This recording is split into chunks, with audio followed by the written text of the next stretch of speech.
The views and opinions expressed in this podcast are those of the individual guests.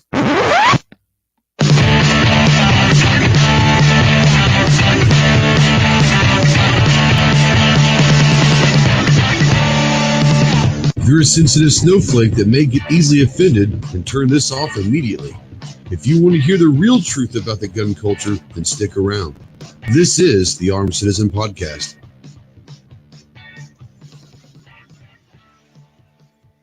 What is going on, my Ghost Squad? Welcome to the Armed Citizen Podcast Live. This is episode number 141. We are obviously live on YouTube, and what we'll do is if you're not watching this live, you might be watching this in replay, or you might be listening to this in podcast form, because what we'll do at the end of this is we'll take the audio from it and put it over on all of the favorite podcast audio hosting sites like Spotify, iHeartRadio, Apple, Google, Stitcher. I mean, good Lord, at this point, Clover, there's about 25 or 30, isn't there? I can't keep count at of the least podcast, and the great thing about it is podcasting has been coming, it's been a big deal, but it's really a big deal now. It seems to be, especially now with the quarantine things, people are finding that podcasting is kind of fun to kind of get your thoughts out and get it on the internet somehow. So this, like I said, if you're not watching this live, welcome to the channel. Welcome to the show. We hope we don't get you any dumber. We can't promise that, but we try to entertain a little bit and have a little fun, maybe educate a little bit, but we have fun doing it and all of that stuff. So if you are live, say hello out there in the chat. We don't know if you're out there, if you don't say something. If you're new to the channel, new to the show, make sure you tell us where you are and where you're from, and we'll make sure we get a shout out. If you join late and I'm not able to get you a shout out, I'm sorry. We're going to try, but sometimes it gets going pretty fast and I miss someone. If you have any questions throughout the show, please go ahead and tag myself or anyone on the panel, and we'll make sure that we try to get those questions asked. There's a good chance that if you don't tag one of us, that we're probably not going to see that question. So make sure you tag myself or Clover, or whoever else jumps in. Before we get going, we are going to say hello to Clover real quick, and he's kind of our quasi co-host at this point. What's going on, Clove? Or if you really want to get it seen, you can do a super chat. Just saying. You can do a super chat. You can do a super chat, and with the hotline down below, you can text or call the questions out to 530-364-4678. And the Ghost Tactical Hotline is brought to you by our good friends at the Gun Cleaners. So thanks to Rod and Shelly Gates. I want to say that I saw them out there. When I go through the roll call here in a second. They're out there. They're out there. They usually are. They're usually out there. They're lurking. Speaking of which, let's kind of run through here real quick and say hello to everybody out there. You got 223 DMR. What's going on? You got Gun Loving Grandpa and Buck. Buck was at the shooting club Sunday. We had an awesome fun. We had 14 people at one time, maybe 15 at one time that were there, and we did pistol and rifle. And if you're over on Instagram, go check out my Instagram. We put a lot of pictures and videos out there of what we were doing. It was beautiful weather. It was a great time, and it was just awesome to get back to the club and get back to a group of people doing fun shoots. And like I said, Buck is now a member of the club, so he was there. But we also had Nighthawk, and Nighthawk made the trip down. It's about an hour and a half, 2 hours away from us, but he made the trip down and tried to get lost. The GPS took him about 4 miles from where the club actually was, but he managed to find his way. As a matter of fact, one of the state troopers said, "Follow me." Drove right past the range and pointed, said, "Turn right here." And so they knew exactly where he was going. So it's nice to know the state troopers know the way of the range. But he came down, had a great time, and got him some of his stuff from the giveaway and all that. So we had a great time. But anyways, Buck's out there, Southpaw's out there, Calaveras, the Tactical California Pickles out there. He said, "I'm trying to tell everyone that you need a 600X telescope duct tape to your Glock slide." Why wouldn't you? I mean, seriously, why wouldn't you? If you can, hell yeah, let's do that. Speaking of Nighthawk, he's out there. Screaming Skull Saloon. What's up, Skull? He said, best rifle is Dr. Emmett Brown's 1885 brass telescopic scope. It'll shoot the fleas off a dog's back at 500 yards. We'll get into that. I might think that Clover might have maybe a little experience with that, but we'll see. Nighthawk saying thanks for a good time Sunday. Yeah, it was really a good time. I had a great time. Thanks for coming down. AWAG's out there. Let's see. Let's get down here. They had a nice little conversation going. Mr. F and H is out there. Midnight Range TM Pancake Boy is in the hizzy. What's up, Pancake Boy? Gun Cleaners, there they are. Rod and Shelly Gates, go check them out. The Gun Cleaners, great solvent and lube. Fantastic. It's what I use to clean all my guns and meet them in person. They are real. They're not robots. So they're good people. Defense Dad's out there. What's up, Defense Dad? Chris Fulmer. What up, Fulmer? Got Joel Bateman out there. I wonder if he's any kin to Jason Bateman. Just watched an awesome series of over on HBO. It's called The Outsider, and Jason Bateman was not only directed a lot of them, but was in a lot of them, and all of that. Maybe helped even create it. But anyways, hey Joel, how you doing? Two Gun Kitties out there. JMA's out there. What's going on? Semper Fidelis, brother. Semper Fidelis. Hope everything is good with you, my friend. Georgia Truckers out there. Black Cat's out there. What's up, RL? How you doing? Said just stopping by to give a thumbs up. I had to catch it out tomorrow. He's headed to bed. He must be, we'll appreciate you. He must be heading out on the road early. So he usually watches a lot of this stuff and while he's driving, or listens, I guess, when he's driving. Joe's Yellow's out there and all of that. Erstwhile's out there. Yeah, there's, anyways, if you're out there and I haven't called you out, you want to be, say hello. Like I said, we don't know that you're out there unless you say something.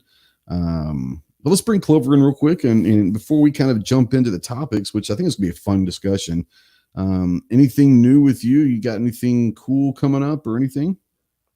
I picked up a couple at the gun shop today. I won't give it away, but yeah, got some things coming. All right. Mario's out there. What up, Mario? It's the first time here. Welcome. Mario, I see Mario in a lot of different chats, and I think he watches a lot of Mark stuff over at Fit and Fire and all that. Joel says no relation to Jason Bateman. Well, between Ozark and Bad Boss or whatever they call Bad Bosses or whatever, I love Jason Bateman. But anyways, but yeah, Mario's out there, and we've got something that we're working on, not just us, but a collaborative group that was started out by Mr. Big Kid. If you guys haven't checked him out, go check him out. But I don't know if you guys have seen the CMMG Pass the Mag video or not. It came out, a couple weeks ago, I guess, maybe. And so there's 23, 22, 23, 24, some of us like that, different collaborators that you guys will know. A lot of us, we're going to do a Pass the Mag. That should be out probably next week sometime. We're all trying to get our videos shot and sent in, and then he'll put them together with the music and try to make it funny, entertaining, and all of that. So I know that Clover, are you done with yours? I'm shooting mine tomorrow, but are you done with yours? Have you done? You done half of it or all of it yet? I got half of it. I've got the second scenes done. I haven't done the first scenes yet. Okay. Well, if you guys aren't aware of what Pass the Mag video is, go check out CMMG's YouTube channel. They've got a Pass the Mag, and a lot of us are going to do that. I think me, Clover, and Snob, and Budget Guns and Gear, and Kellyanne from Armed and Feminine. You've got Mark from Fit and Fire. Who else? I mean, there's like 20 something, but who else would they probably know that's involved with that? Oh, goodness. Rick Netherly's in there. Nethery. Yeah. Girls and Guns is in there. Was it Fire Medic, I believe? That guy's wife, Media. That's right. Good Lord. I don't know. There's 23. So, I mean, it was one of them things that it was, there was only room for so many. And I was freaking out, and I was reaching out to anybody and everybody I could because it was filling up so quick, and I couldn't think of people quick enough. You know how you have that brain fart moment or whatever that everything just locks up. So I'm trying to think, getting in touch with this person, and then you're trying to communicate through email or DM or something, and they don't get the message, and that's what sucks is there was way more people than the ones that got in it that wanted in it. So hopefully there'll be another one, another collaborative project. Hopefully something can get worked out, in the future, and bring in some of the people that missed out this go around. Yeah. And if you're out there and you want to, do a pass the mag, I mean, get 5, 10, 15 people that you might know and do your own pass the mag. And like I said, it's, we're going to follow the same kind of formula of the CMMG, but obviously all the CMMG clips have CMMG mags and CMMG rifles or shotguns or whatever. We're going to do an assortment. We might have shotguns. We might have some AKs. We might have some handguns. We might have, some ARs. There's no telling. We're not staying specific to any brand or any type of rifle. So it'll be fun. It'll be for sure. It'll be fun, and we're going to try to make it funny. I've already seen some of the clips that people have sent in. It's going to be fun. It's going to be a funny one, and it's just kind of one of those having a good time and loving the freedom of the Second Amendment. So that's what it is. It's like G23 jumped in. Carolina ADC jumped in. What's going on, fellas? So let's kind of start jumping in. And where this is coming from is we've done some videos in the last month or two or so. Kind of hard to be exact, but in the last several months about optics, whether it's red dots, or the difference between a red dot, a reflex, a holographic, and all that. And between the comments and emails, we've been getting a lot of questions about, well, can you explain the difference of the values of each one? Not just the differences, but what these would be good for, whether it's competition or hunting or long range precision or whatever it may be. What would be best for certain scenarios and all of that. And obviously long range is not my forte. And Clover has got a lot more experience in long range and knows a lot more about first focal point, second focal point, scopes, and which might be better for specific type things. But we're going to talk optics tonight and the differences and what are the good values and what are the good ones to think about, not brands, but what type would be good for different scenarios with its home defense and all that. So, we're going to kind of talk real quick, and we'll start out with maybe home defense, Clover, and if you were going to use an optic, whether it was on an AR or a shotgun or whatever you would be using it on for home defense, is there something that you personally use or would recommend to start out with on home defense as far as optics go? Yeah, I don't think I would go that route, honestly. Okay. I don't know. That just seems to me like that's a time that you really need to trust stuff. If something's got knocked off or, decides it's not going to work that day or whatever the case may be, that could be tough. But I mean, probably, I'm going to say probably a reflex, maybe. Okay. Probably something small, lightweight. Yeah. Yeah, I would say some of them between a red dot or a reflex. And when I say red dot, I'm talking the tube red dot. Okay, so throughout the show, you'll be see red dot. I mean the tube red dot. A reflex, I know that red dots are reflex, but when I'm saying reflex, I'm thinking like the open window reflex, like a Holosun or something like that. And then you have a tube red dot. And I would personally say a red dot or a reflex for home defense. I would probably go and agree with you with the reflex. The reason why I would go with reflex is with the open window, it's going to give you a bigger field of view when you're maybe looking around corners and especially if you're having to clear your house and you're doing it by yourself. There's nothing harder in this world. I don't know if you have an experience. We'll get you to answer this in a question, but there's nothing harder in this world, in my opinion, when it comes to tactics, is a single man room or house clear.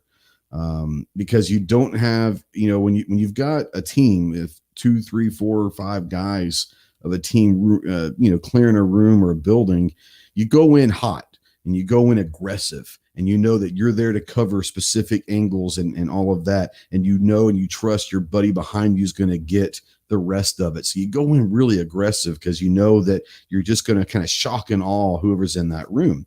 But if you're going to go in a single man room clear, you've got every angle and you've got every corner and you've got every nook and cranny of that room that you've got to clear yourself. So I think that a reflex sight having a little bit more open field of view where you can kind of see around instead of that tube red dot, you kind of get almost what they call that when the horses get the blinders, you get, focused on that red dot and you're not really focused around what's going on. So I would tend to agree that a reflex, I really think that is a good one. Budget, I don't know if you're working on. I believe I sent you a link. If you want to jump in, we'd love to have you.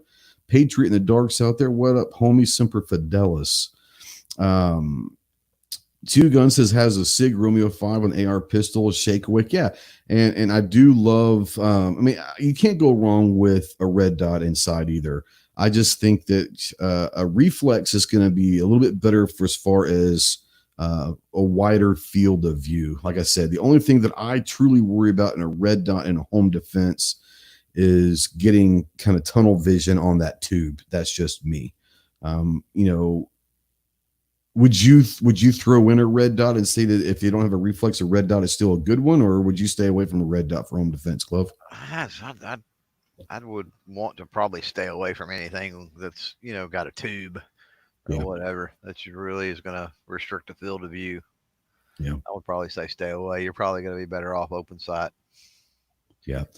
Looks like there's a bunch of people that are interested in doing a pass the mag right now. So yeah, like there is, and I mean I mean, here's the thing. I mean, this was Mr. Big Kid started this last one, and I'm in on it. And so they're like, "Hey, who do I do?" Well, take the reins on it, run with it, and pull some people in and do it.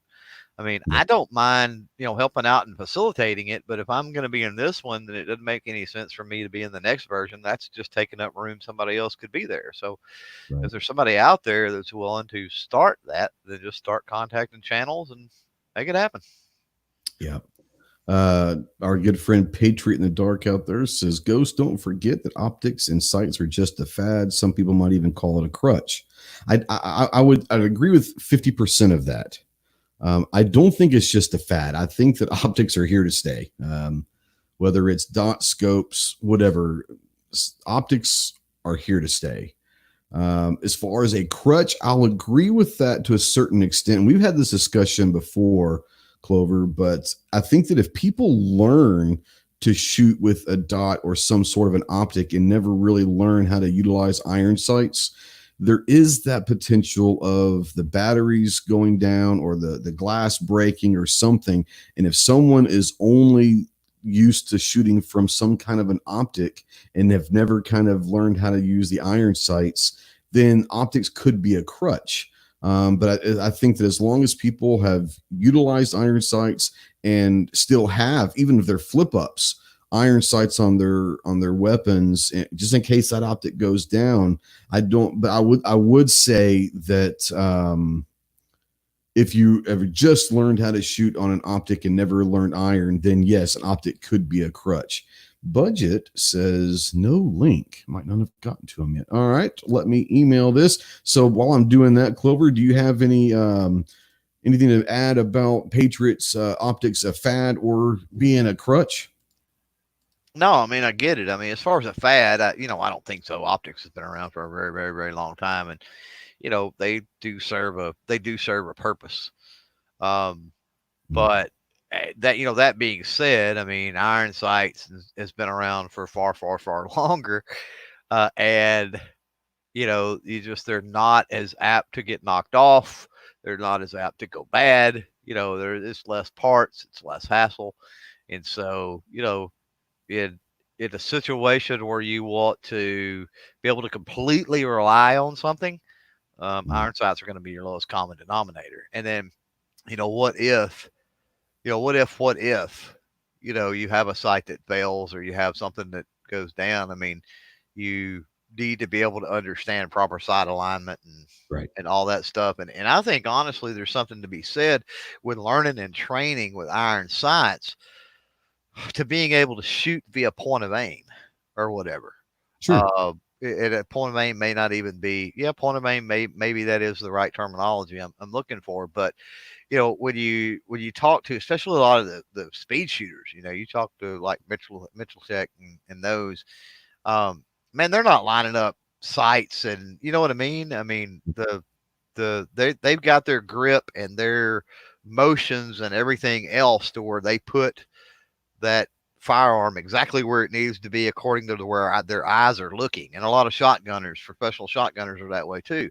They align that firearm to their plane of vision, I guess is what I'm saying.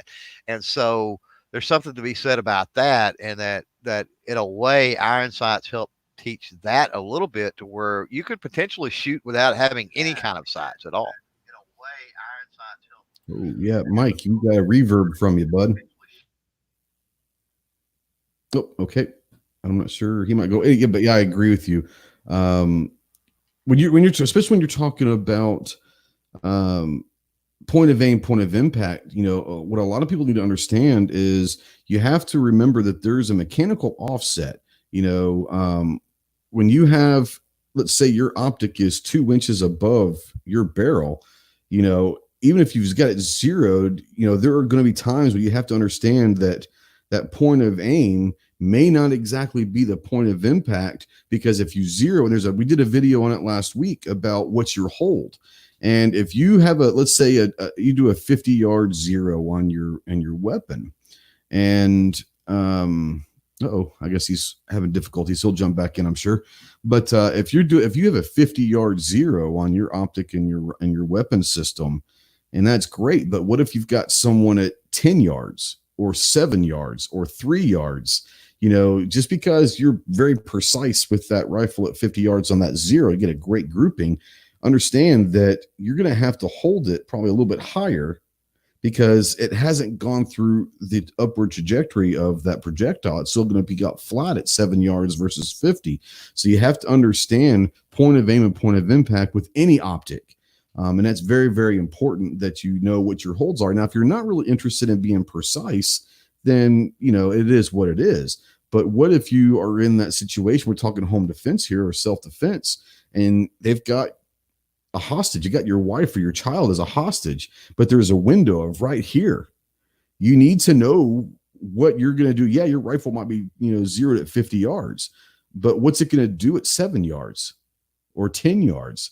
Is it, do you need to hold it a little bit higher? You got to, whatever, so that if you've got a very small window to attack. So there's a lot of things that people need to understand. It's not just the optic itself that is good, but you need to know how optics work, how it works in relation to your weapon system, and how your zero is going to be affected at different yardages. If you do a 200 yard zero, fantastic. But what's that projectile going to be doing at 25 yards, 10 yards, 100 yards, 300 yards? You'll need to know what the drops are and what the trajectories are.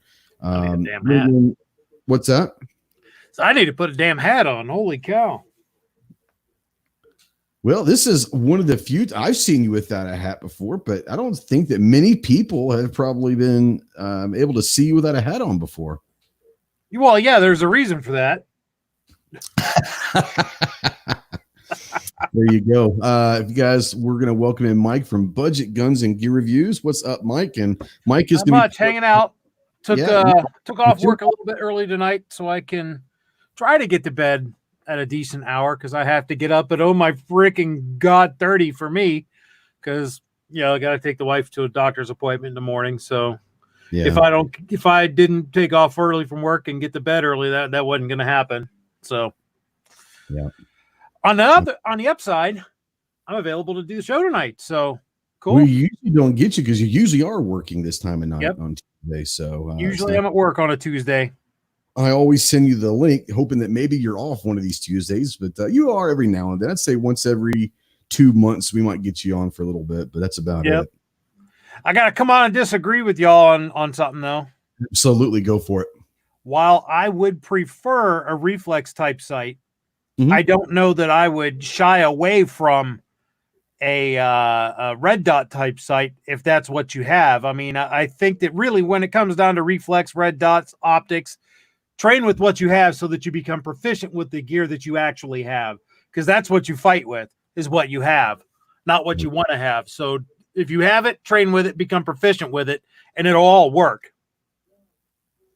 No doubt. No. And I said that I would go with either a red dot or a reflex. If I had a choice between the two, I'd probably go reflex because of the more field of view. But I would rather go with a red dot. And there are a lot of people that would sit there and bring you and Clover both on this question here. There's a lot of people that would say they wouldn't run an optic at all because they'd be worried that what if it fails? When the batteries are down at that crucial time. And I would say, yeah, absolutely. Be ready to go with your iron sights. Valid point. Here's the problem. Here's the problem that I bring up with that is if you want to run irons, fantastic. The only issue that I have with running irons in a home defense is typically home defense shoots are going to happen in the middle of the night. Let's say 2-3 o'clock in the morning. It's going to be dark. And I'm going to hope, and I'm going to assume that you're going to keep the lights off during that because it gives you a tactical advantage. You know the layout of your house and where the furniture is. So if it's going to be dark, it may be a little bit harder to get those irons lined up. So that is where a reflex or a red dot in this situation will help. Now, obviously, if you want to go irons, fantastic. So what do you guys think? I'll start with Clover. What do you think about running irons in a home defense? Yes, no, and why? Yeah, I'm totally okay with it. Okay. It's basic. I mean, it's worked forever. Go with it. Yeah. Mike, what about you? Iron sights for a dark home defense, using no optic at all for that situation. Not preferable, but doable, particularly, and especially if you're talking like in AR setup with an AR front sight, you can get a tritium front sight post for an AR. That's true. Matter of fact, the guy at the local gun shop, Jason Spoon from Spoon CCW, he runs on his home defense gun a tritium front sight on his shorty AR that he uses for that. So, I mean, I know it's doable. Yeah. Yeah, Mario, there's a personal preference. All of this is a personal preference. And by no means, I think I'll speak for Clover and Budget. By no means are we saying that we're telling you what you should do. These are just our experiences, our opinions, and a lot of stuff. I've done a lot of low light training that have kind of helped me form my opinion. And these are not, like I said, these are not the gospel. I'm not saying, well, if you're running irons or if you're running this, if you're running that, you're wrong. No. We're saying what we think and we suggest, and we're not all going to agree, which is a good thing because everyone does have their own preference. So yeah, by no means are we going to go in and say that you've got to do what we got to do. And I guess people are different. My house is never completely dark, so I don't have to worry about. I mean, I guess if there's a very remote possibility anybody broke into my place anyway. But if maybe there was a power outage during that time or something like that, maybe. But I mean, there's got to be some type of lighting going on somewhere. I mean, that's all part of. We talked about it before with kind of how our houses are set up and deterrents and other things. And so, I think most people probably have some type of lighting going on. Right.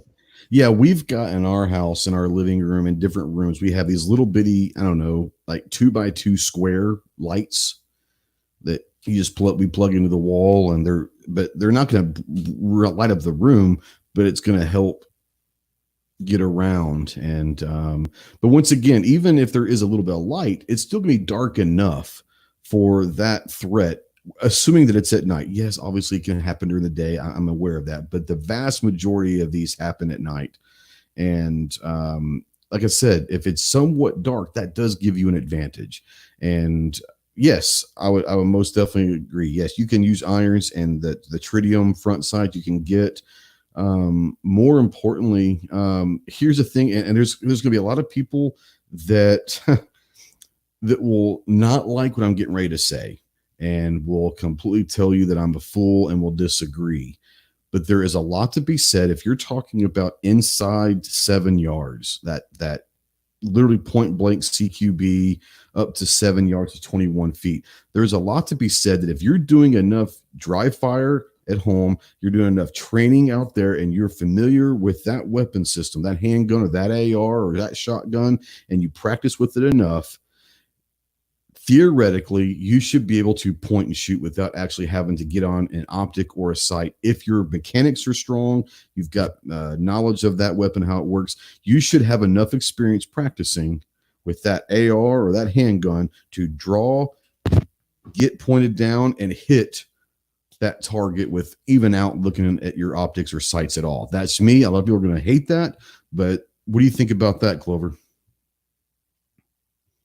No, I agree. You're talking about reflex shooting. And exactly. So, yeah. Point and shoot, whatever you call it. Yeah. That's exactly what I was talking about earlier when I was talking about the speed shooters and shotgunners and stuff, man. It's all muscle memory. Anyway. Yep. It's all muscle memory and reflex. And I mean, I can do that. I mean, anybody should be able to. You should be able to put a silhouette target up and not even look at your sights. And at 10 yards anyway, you should be able to hit that silhouette.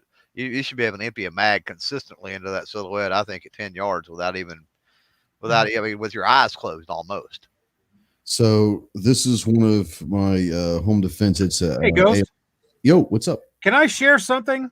Screen share something that backs up exactly what you're talking about?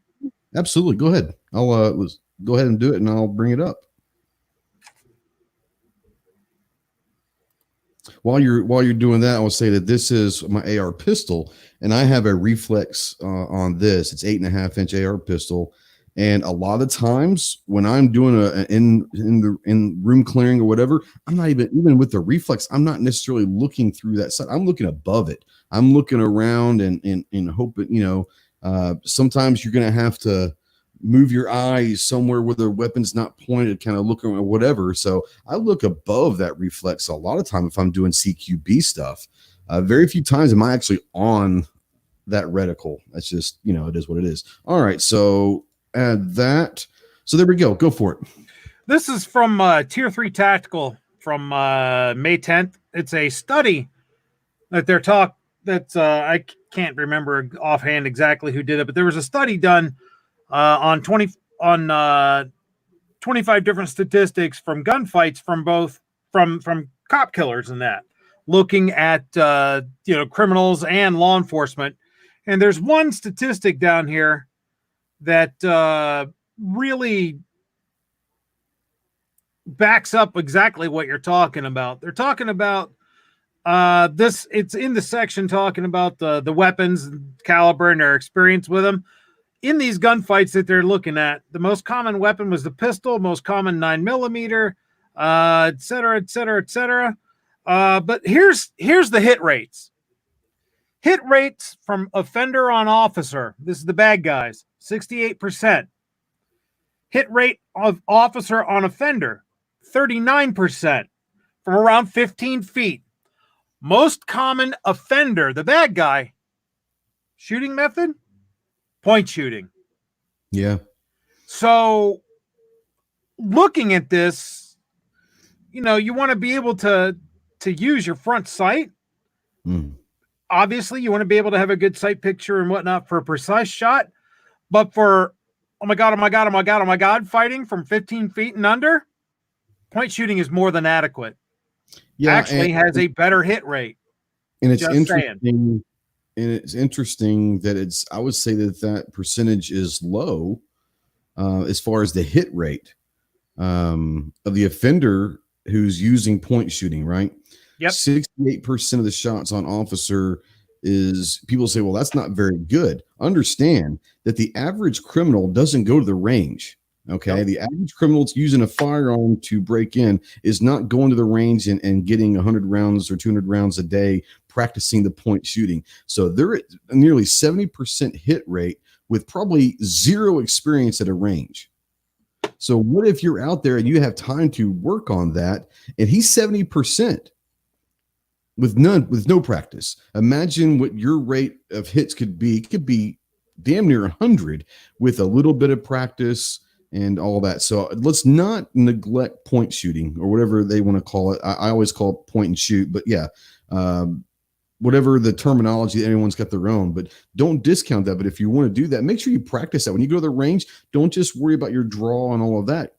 Get maybe a magazine and try to get a silhouette and just do a mag dump from 15 feet, just point shooting. No sights whatsoever, just point and shoot and see what you were at. And if you can continuously get all 15 rounds of those mags in a silhouette, then at least you'll have the confidence. If that's the scenario, you may not have time, or you might not be able to think your way through that. You might be freaking out.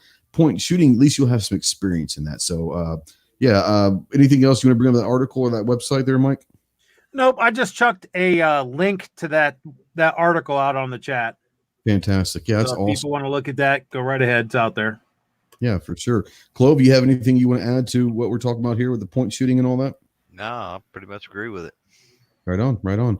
Okay, so the next one we're going to talk about is we've talked about home defense and all that, which I think that a lot of people are interested in because that's what we hopefully never have to. But that is kind of the scenario that there are other scenarios where hunting and all that competition that you want to be good, but that's the one scenario that you need to be good, and whether an optic can help or not. And I think the consensus is red dot or reflex or irons are all good. But once again, we're going to preface this by saying that no matter what you choose is the right answer.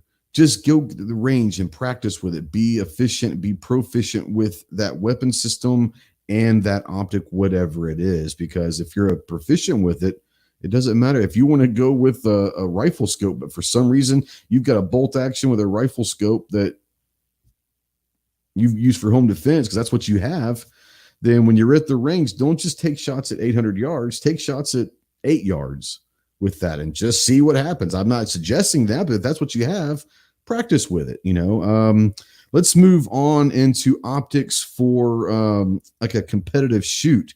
Whether you're doing Steel Challenge or IDPA and all that, they're using not only handguns, but they're using PCCs a lot now. So, Mike, I'm going to start with you. When it comes to competitive shooting, is there an optic, whether it's a reflex, red dot, holographic or anything? Is there anything that you like the most, or if you're just trying to get fast shots on steel while you're at home practicing, what's kind of your go-to speed shooting optic? Did I stump him? I stumped him. All right. I don't do a whole lot of that kind of shooting. I'm starting to. Yeah.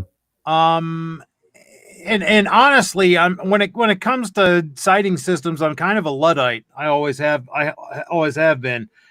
I'm just really starting to step up to using red dots and stuff like that. Sure. More often than not. So far, since you're that's even better, since you're kind of getting into them, a lot of people out there are in the same boat. They might just be kind of getting into sight systems, but so far, what is your preference? Do you have one that you really have liked? Close range? Yeah. My close range is a reflex style sight. I mean, you have the best field of view. You can see your targets, where you're going next. That's all good. Next up would be a reflex, not a reflex, but a red dot style optic. And then really a really close third is a low power variable. Because, if you want to swap from that close, you set it on one, and then it basically works the same as just a longer red dot. But if you want to reach out there, you can zoom the magnification up and reach out. I need to get some more to play with. Yeah. And it's kind of like using a magnifier, if you will, behind a dot or a holographic that is going to get you that 3x magnifier of your optics. So I don't have a lot of, I have shot them before. I haven't had a lot of experience with the low variable power optics, but I do definitely see where that would be a benefit, because especially if you're strapped with cash, it might be better to spend that on that. And now you've got something that could go from 1 to 8x magnification and kind of use that for an all-around optic for you. Sure, I absolutely agree with that. Clover, I want to ask you real quick. We didn't ask this before, but kind of general, kind of bubblegum question. What is your favorite type of optic? And then we'll go into competition or speed shooting with favorite your preference. Favorite type of optics going to depend on the task at hand. Yep. I'm just no matter what it is, do you prefer an optic? Do you prefer shooting from a scope better than a red dot? Typically, just in general, like your visual through an optic, which is your favorite? Well, I'm generally more precision minded. So for me, yeah, probably a scope, because you're not going to be as precise with a reflex or some kind of a dot optic just because of the size of the dot. It's just not going to happen. So, if we're speaking in very large generalities, then yeah, for me, it's going to be a magnified optic of some sort. But since we're moving into the speed stuff, if you're talking about speed steel or, transitional shooting and that sort of thing, I mean, the Vortex Venom or the Burris Fastfire 3, got a lot of experience on either one of those, and they've always worked out great. Yeah. But you're talking a lot with speed and transitional shooting too. We get back in what y'all were talking about with, with just muscle memory, point of aim shooting or whatever, right? So, once you get all of that down, especially you're talking still challenge. I mean, you could literally, people that are good at still challenge could almost shoot still challenge blindfolded. No doubt. So at that point, does the optic really matter? No, and a lot of it does come down to that, and a lot of it, and I have found myself a lot of time, even in IDPA, when you're having to shoot from behind cover or a barrier or whatever, especially if it's relatively close, I get around there, I'm just getting up there, and I know that if my muscle memory, my mechanics are probably pretty good, I can just kind of focus on that target real quick, get a couple shots off, and not have to, find that front side or whatever. But yeah, I found myself at times point and shoot in IDPA, much less. Yeah, you're right. Steel challenge. Those guys that are really, really good at steel challenge can probably shoot with blindfolded or their eyes closed, because it's amazing, but it's all muscle memory. It's just, where they are, because they only have like 8 stages, so you do that for years and years and years. You literally know every stage with your eyes closed. So it's kind of interesting. I want to talk real quick about the competitive shooting and the transitional shooting. I do see a lot of people using PCCs, and for some reason, once again, the red dot seems to be the one optic that is just really popular. And I don't know if that's because red dots are just popular in general, or they're cheaper or whatever, but red dots again. Now, maybe here we go. And I'll ask this, and Mike, I'll bring this into you. And we're not talking necessarily competitive shooting, because I know that you don't have much experience in that, but we'll talk about transitional shooting from target to target, whether it's in your backyard at the range or your steel targets, you do it, shooting the videos.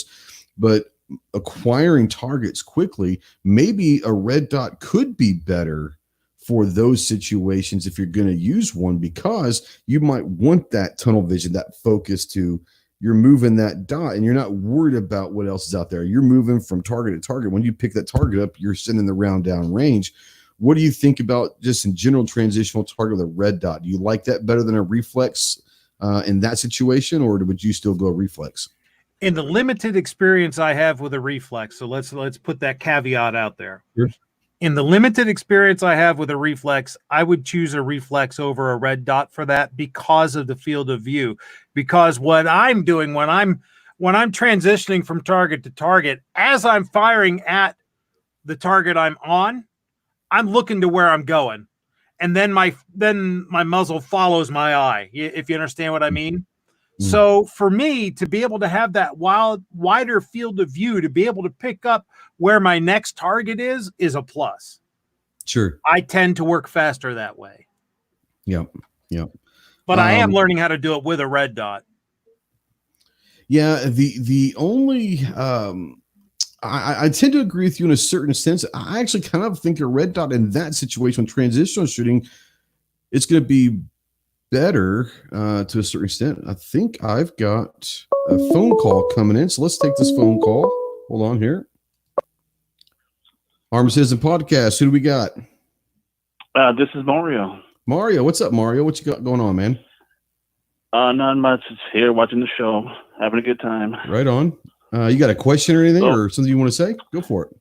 I do. I just text messaged on Discord Tyler from Tundra Tactical. Yeah.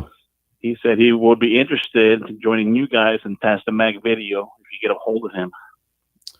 Okay, that'd be awesome. I think that as far as the group that we've done it, we closed that down a couple days ago. We're at 23 people until we wanted only 20. But that being said, there will be others. And I would tell Tyler, man, if he's interested in doing a Pass the Mag, he could probably get a group and do it, with his crew. But Clover might know more about that. What you got, Clove? Well, I know that the pickle out there, Calaveras 32 Special, I just sent him a list of a lot of guys I know that missed out on this particular one. So maybe get in touch, put them two together, or put them in touch with Tyler or whatever, and that'll give him kind of a list to start with of people he can bring in and get another one rolling. Now, I will say this, Mario, is awesome. Sure. First of all, thanks for reaching out. That's awesome. But Clover and I were talking last night, and there's a potential, I think, that'd be kind of cool is if we do maybe not Pass the Mag, but we do Pass the something in preparation for SHOT Show. And I know Tyler went to SHOT Show. I don't know if he goes every year, but I saw him. I met him at SHOT Show this year. But doing something leading up to SHOT Show where we get all the creators that we know are going to SHOT Show, we do something, leading to Vegas or something. So definitely tell them that we might be doing something like that and lead up to SHOT Show. But there's all sorts of people that could do Pass the Mag, man. It's a great idea. It really is. Okay. So, I'll let them know and see where it goes. Yeah, man. Do you got anything else, or you want to hang out for a little bit, or what's up? No, that's pretty much it right there. Okay. All right. I appreciate you, brother. Thanks, Mario. Thanks, Mario. All right. Take care, guys. You too, bud. Bye-bye. Bye. Yeah, I'm excited. I'm excited to see, some more people get in on it. I was disappointed, but when you do a project like this, it would be a 6-hour video if you brought everybody in, So there's got to be a cutoff, unfortunately. And there was a lot of people. It broke my heart because and this wasn't really Mr. Big Kid obviously started this. Right. This wasn't really our project. We just were a part of it. And so, it broke my heart when a lot of these people didn't get in for communication failures or whatever it was. But that's the beauty is nobody owns this idea of collaboration. So reach out to other people and get it going. Well, hell, just out here in the chat, there's several people that says, hey, do this. So, we might, by the end of this chat's over, we might have another Pass the Mag video, which is awesome. That's awesome. That's what it's all about, is collaboration. And it's not like Clover or myself or Budget. None of us came up with this. We were approached to ask if we wanted to be involved. So it's not like we could go out and say, hey, everyone come in. It wasn't our baby to begin with. So I apologize if you're out there and you feel like we left you out. It wasn't that at all. We were approached by someone who's doing this. So like I said, it's out there. Do it, man. There's a lot of people out there that I think would be interested. I think it would be neat too.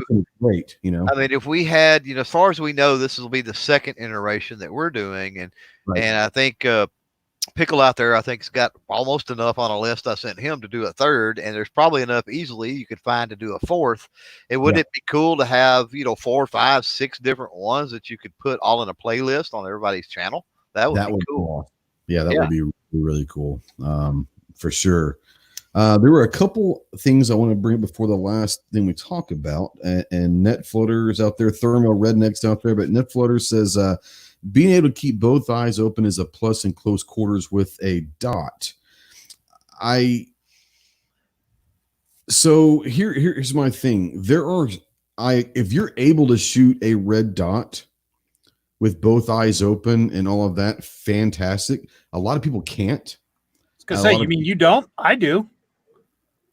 I don't. When I'm going red dot, I go one eye closed. Oh wow. Yeah, I used to. I used to do everything like that, but I've been forcing myself to keep both eyes open when I shoot nowadays. Yeah, I am cross-eye dominant. So when it comes to dots, when it comes to dots, unless it's holographic. A holographic, I can, and even some reflex. If they're a bigger window, like a Holosun, sometimes they have like a bigger window sight.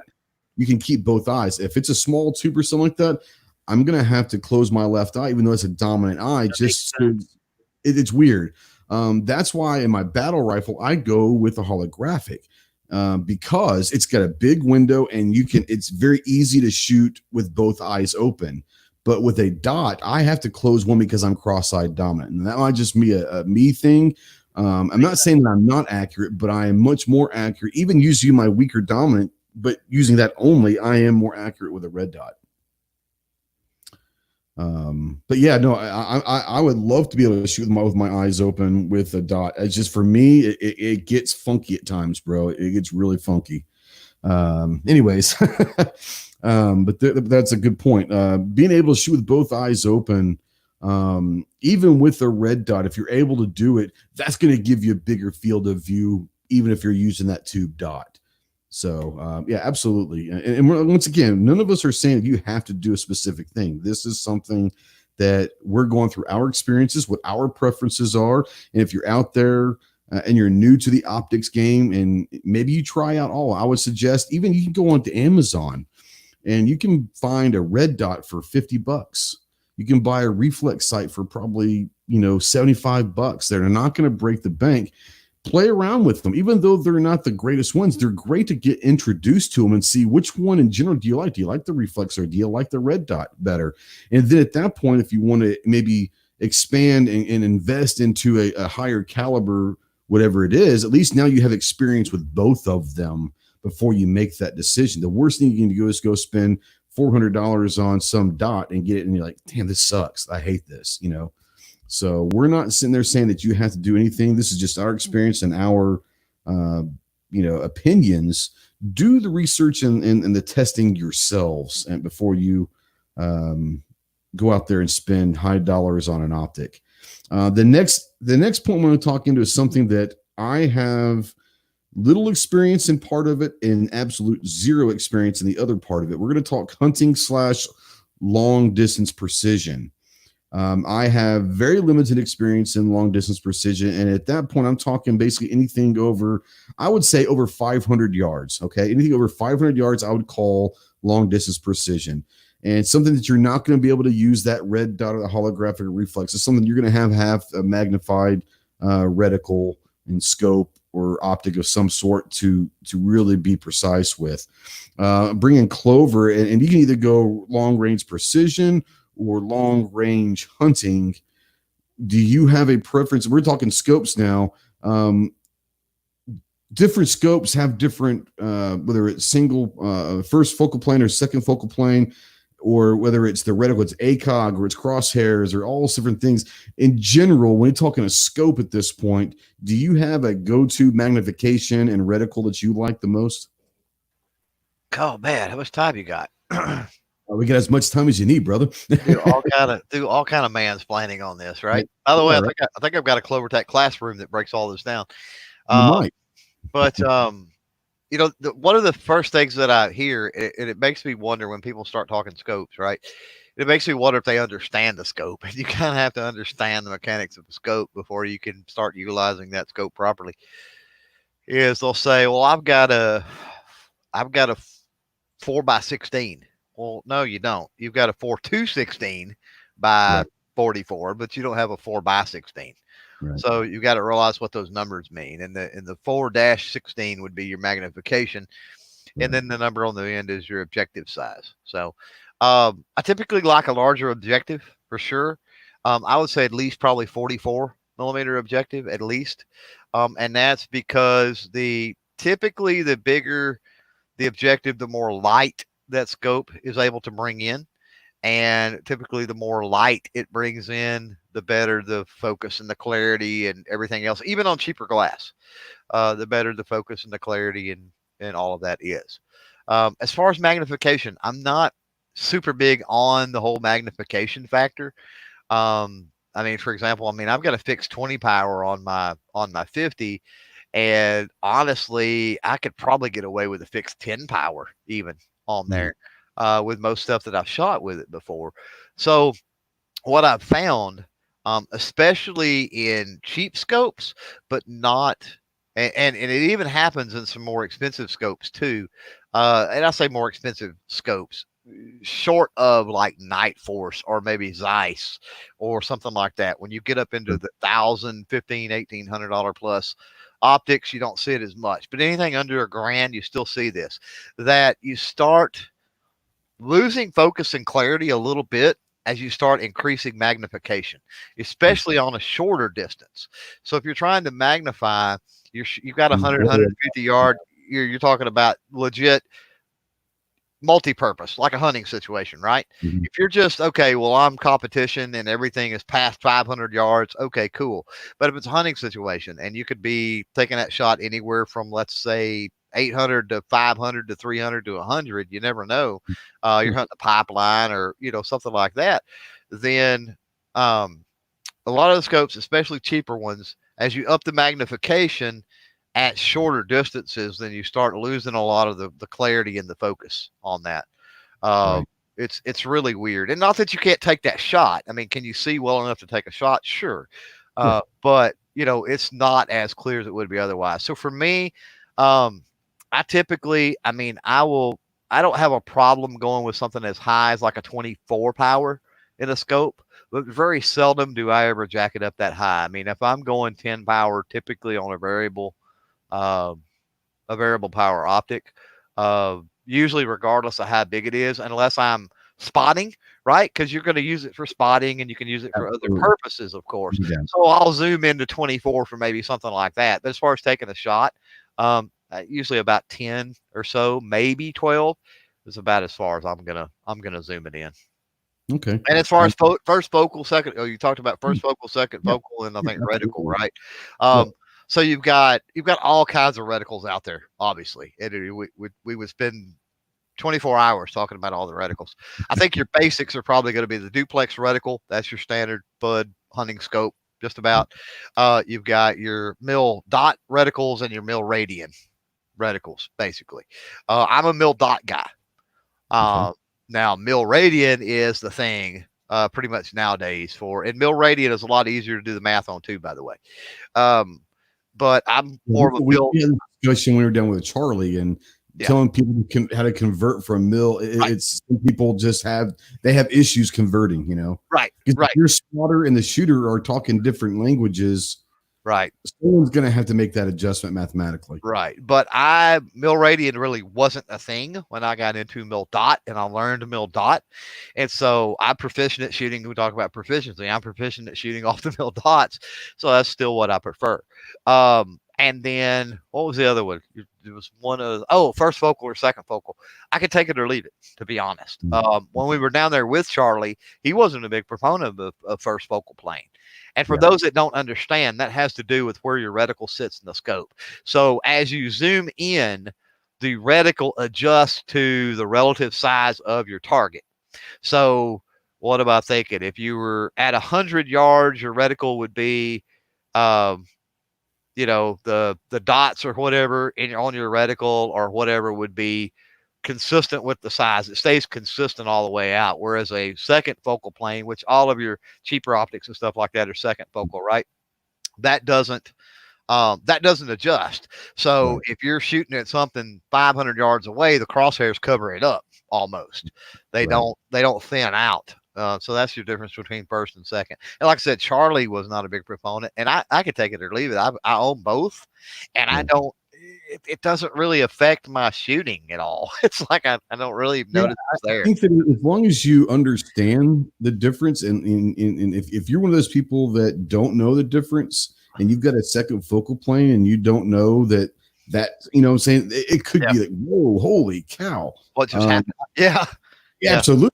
I tend to lean towards first focal plane. But that being said, is once again, as long as you're aware and you can make that adjustment and understand what your sight picture is going to look like, either one's fine. It just depends on what. And some people might like that. They might like everything kind of expanding. Before we move on, we got Tyler in the house from Tundra Tactical. What's up, homie? Good seeing him at SHOT Show this past year and all of that. So I jump in on his on his chats every now and then and kind of try to party crash a little bit, but welcome, brother. We do have a question up here from Grandpa. Buck wants to know what's the difference between a reflex and holographic.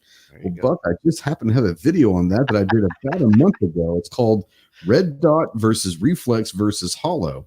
No, but real quick, and basically understand that red dots are reflex sites.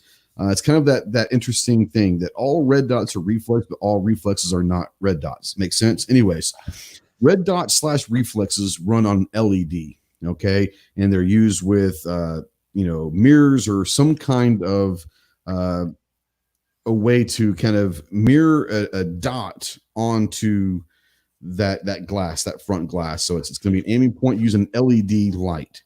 Holographic is not going to be an LED light, and it is not going to be a reflected. It's going to be an image basically imposed on your target. So the great thing about holographic is what I use my EOTech on my battle rifle is you don't have to really kind of focus on that dot and where it is. In a holographic, you don't have to be in direct line with that dot to make sure that's where the barrel. You can kind of be off canted a little bit. That's what they use in battle. You don't have to be directly behind, but more importantly, you break that front glass on a dot or reflex. That optic is worthless. It's a paperweight at that point because it's an LED emitted onto that glass. A holographic is an image, and you break if that front glass gets broken in a holographic, you're still going to see that reticle. You can still utilize a holographic because it's not projected onto that glass. It's basically, it looks like it's in front of the glass. Honestly, it looks like the holographic sight is on your target. So that's the biggest difference is LED versus kind of being mirrored onto glass versus an image that is not being mirrored on. So that's the biggest. Now, that being said, as far as red dots and reflexes with those LED, they are typically very, very crisper and clearer images of those dots. Most holographics are kind of grainy. They're not the most clear, optics, reticles. LEDs, when those red dots and all that, you can get them down as brighter, but they're going to be very, very clear and crisp. So it really all depends on what you're looking for. The great thing about the LED is you're also going to get about, there is someone that getting 50,000 hours of battery time with with a red dot because of those shake awakes and all of that. But LEDs and all of that, you're going to get an enormous amount. Let's just take a Holosun. You might get 50,000 hours on that red dot. My EOTech, I might get 1,000 hours. Just saying. So there's that. You guys want to touch on anything, the difference between a reflex and a holographic? You guys are more than welcome to jump in on that. I think you covered it pretty good. What you said. What's that? What you said. Yeah. Once again, there is a video that we just put out not too long ago. It's called Red Dot versus Reflex versus Holo. So go check it out. So yeah. Anyways, so I'm going to bring Mike back in and talk about whether it's long range precision or hunting. And we're going to talk, at this point, we're not talking probably red dots and all that. We're talking scopes. What is your kind of background and familiarity with scopes and long range shooting? Yeah, I live in Ohio, and we are not allowed to hunt with rifles, except for things like predators and whatnot, groundhog, whatnot. The main hunting here is done with shotguns, particularly deer hunting. And at those ranges, there's never been much point for me to have an optic on a shotgun. So I've always shot with irons. That being said, I have done like groundhog hunting and whatnot with scopes on lower powered rifles, and it's FUD scopes. Really, that's all I can tell you. The duplex reticle, just plain Jane. Whatchamacallit, I am a relative newbie to the world of long range shooting, and so far I'm liking it, what I've done. But the very, very tiniest tip of my toe is just a little bit damp. That's how far I've gotten into it. You know, I can tell you that I've used a 3X Prism sight, that sight mark Wolfhound, to hit 24 by 24 steel plate at 1,000 with that KS47 and 7.62 by 3.9, and just about everybody I tell that to says either says A, you're a liar, or B, there's no way in hell you should have been able to do that. But all I can tell you is I did it, and I don't know any better to know that how damn hard that allegedly is, because to me it was a case of, okay, I fire a ranging shot, that's where my impact was, let me move my hold that much, and I got on it. So, you know, I really can't that's the sum total of my experience with long range shooting. No, I hear you. And you brought up the Prism, and Calaveras was out there saying that he watched the video that we put out, but can't recall, but was it reflex or hollow for astigmatism? Neither. Prism, and I don't have astigmatism, but everyone that I've talked to that has an astigmatism, they all run a Prism sight.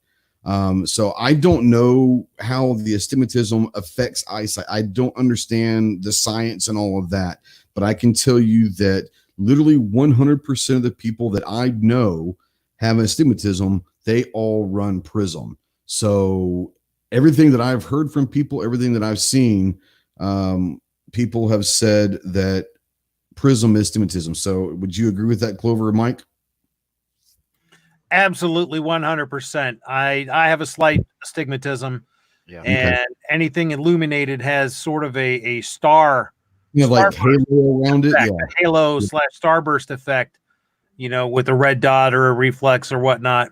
With a Prism sight, crisp, clear, and clean, man. It's awesome. So we got Tyler in. What's up, homie? What's up, man? Everything is good. We just got done tactically changing the baby's diaper. Fantastic. I hope it wasn't a blowout. No, it was not. In fact, actually. So life is good. Life is good. What's up, gentlemen? Well, yeah, we're just talking optics. We've been getting a lot of stuff with Twitch done. We've kind of gone from home defense. We've gone to competitive shooting to long distance. What are kind of the sites that we like to do? So let's kind of run through this real quick. Home defense. Do you prefer a particular red dot reflex holographic? Do you have a type of optic that you like, and what kind of reticle? Sure. So to Mike and CloverTech, I first of all, I apologize for crashing the stream. But they've already. Don't worry about it. It's all good. You know, it's kind of the ethos and essence of Tundra Tactical. If you're unfamiliar with us. So I'm more of a fan of maximum flexibility, right? So I'm an LPVO guy. Okay, right on.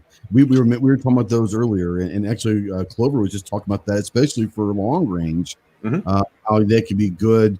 He's saying up to 24x, but he doesn't use it, but he could use it for spotting or something. Sure. But yeah, absolutely. Yeah, absolutely.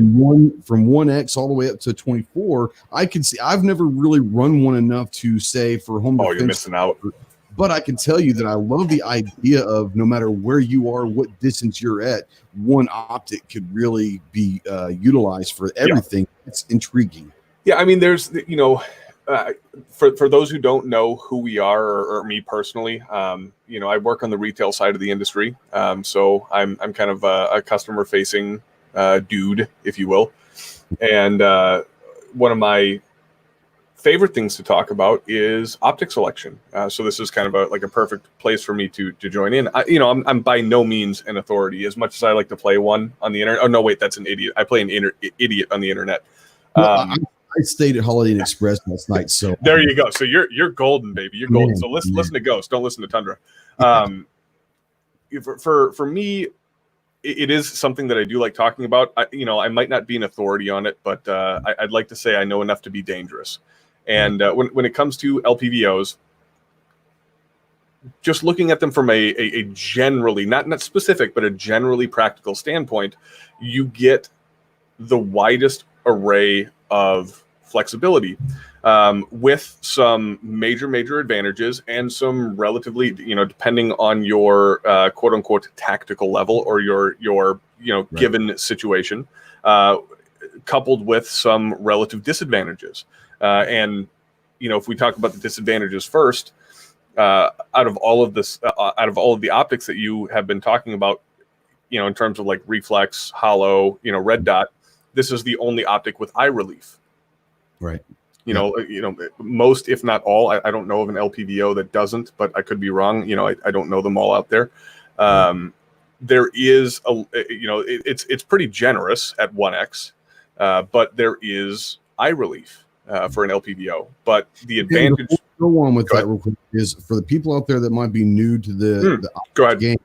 Eye relief is a distance between your eye and that optic. So you need to know what that distance, because there are some scopes that people like to get right on in there, and but you might not want to get right on in there because it's going to hurt. The eye relief is the distance between eye and, what'd you say? And I was just going to say, eye relief is the number one gripe the cheaper a scope gets. I guarantee you. Yeah, it's the eye relief and field of view. I've got scopes that literally are $100, less than $100, and are great except for eye relief, and they suck. Man, if I got to say this right now, if theoretical, then because the wrong eye relief and all that, then it doesn't matter what that scope can do. So go ahead. Sorry about the Tyler. No, totally fine. I was just going to make a joke because that's what we do. If Clover doesn't have a country album out right now, he needs to have one. Because man, that voice, holy crap! You do not want to hear me sing, bro. I'm just kidding. Give me a hard time, Clover. He's got that East Texas twang, man. He doesn't put big oil in, he puts oil. Big twang. But yeah, so aluminium foil, So aluminium foil. For me, it's LPVOs. I run a couple different versions of them. I have the I can't even remember which one I have. I know I have the Burris MTAC, which is the one I've used for the longest period of time. In all honesty, not my favorite optic at all. It's serviceable at 1x. It works good between it works great between distances of like your face and 100-ish yards or meters. But everything outside of that, because it has a very large center reticle, you lose a lot of precision out of it. So when I do, it might not be the right way to go. Yeah. So especially like nowadays, like if you rewind the clock 4 years, when I first started getting into LPVOs, I apologize. I've had a significant amount of whiskey tonight. If you rewind the clock about 4 years, when I first started getting into LPVOs, there weren't a whole the selection was not very wide. There was a few out there. I think the Strike Eagle was probably just coming into existence, and that was kind of like what we'll call it the quote unquote prosumer level. Did Vortex kind of take those to the next level? I'm assuming they kind of like made it acceptable, or the Strike Eagle. Well, I would that people really talked about the most. Yeah, I would argue that the Burris MTAC and the Strike Eagle did kind of catapult LPVOs into the general public, or made them considerable, made them something. Made them something that were like it was taken into consideration. Okay, should I get a red dot? Should I get a hollow? Or should I get a LPVO? Yeah. And because of the relative level of performance versus the price, if you're paying for an EOTech with a 3x magnifier, the G33, and an EXPS3, you're paying $1,100 versus getting that same level of performance. And, it's not as simple as going click and you have 3x, but, it's just, you get a speed ring on there or something and it's just as fast or as near as makes no difference. Now you have a 6x or an 8x optic, or with the MTAC, a 4x, that is arguably, just as good. Right. So as time went on, now everybody and their mom makes an LPVO. There's a lot of good ones out there. There's a lot of less than good ones out there. I will say this. I still haven't used a really, really bad LPVO. The worst one that I've ever used, but I will still give like a kind of like a half, like a 3/4 thumbs up to, is the Bushnell AR optic 1-4 first focal plane. $150, for a 1-4 power optic. they're getting ready to see one of their new Elite, was it CQ, TS, whatever. Yep. I just got an email from them today that I want to get one of those from them. Oh, right on. It would be interesting for me because that'll be kind of my first dab into that, to where it'd be fun for me. And I don't know if that's really dude, it's gonna change your life. I've heard it's awesome. So Yeah. I'm really excited about that. Yeah, if you're not used to shooting LPVOs, and bear in mind, like I'm a one-trick pony. I'm not like a jack of all trades or anything like that. Like I pick something that I like and I stick with it. Yeah. That the same goes for shooting. Like I'm not an AK guy. I'm an AR guy. Like that's what I know. That's what I shoot. I go out to range every now and again. I'm one of those weird MFers that bought a 224 Valkyrie and still stick to it. What's your twist rate that you've got? 1 in 7 20-inch gas gun, and I have gotten that sucker out to $1,000. Okay. Actually, just last weekend we got it out to $1,000. Okay. So, 20-inch, it seems to work, huh? I will say also this: there needs to be a very, very big disclaimer there. It's a $5,000 gun that was hand built for me. Okay, so as a gift for doing a lot of promotional work for a company local to us called Airborne Arms, that we're very grateful for.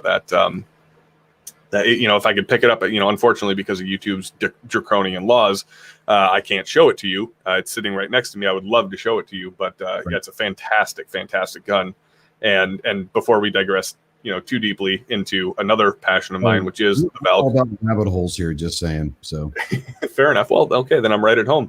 Is the 1 in 7 in a properly built gun is more than sufficient to stabilize the 90 SMKs well out to 1,000 yards.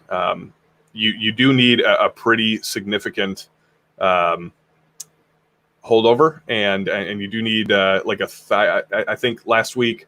So I wasn't there, but my camera guy was shooting it at a PRS match, and he said that he had to drop another 30 MOA riser on top of the optic that we were running. It's a Viper PST Gen 2, I think. 4 to 16, and 4 to 16 is not really 1,000-yard optic, but he was able to do it. So hey, it's been done with our gun. And that gun has shot lights out for me since day one. And we were one of the first people to ever have a significant amount of ammunition sent to us by Federal, the Gen 1s of the 90 SMKs for the Valk. And out of that gun, and that's all I can speak to, out of that gun, it shot lights out ever since. And that's all I'll say. Well, like I said, I mean, and Clover and I have had this discussion on air and off air for the last couple of years about, I love the concept of the 224 Valkyrie. I love it. I agree. Yep.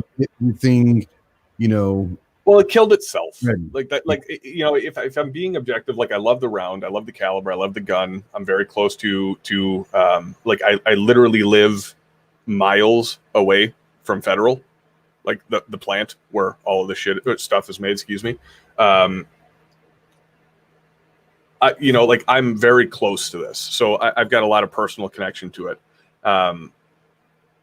With that being said, I also recognize that because of my proximity and because of my connections to certain things, I might have gotten a better opportunity to show what the round is actually capable of, as opposed to your average consumer. We see this a lot with the really big gun tubers out there. They get that hand-picked rifle, or they get that hand-built batch of ammo that's sent to them to just show off the best performance. That could have happened. I don't know.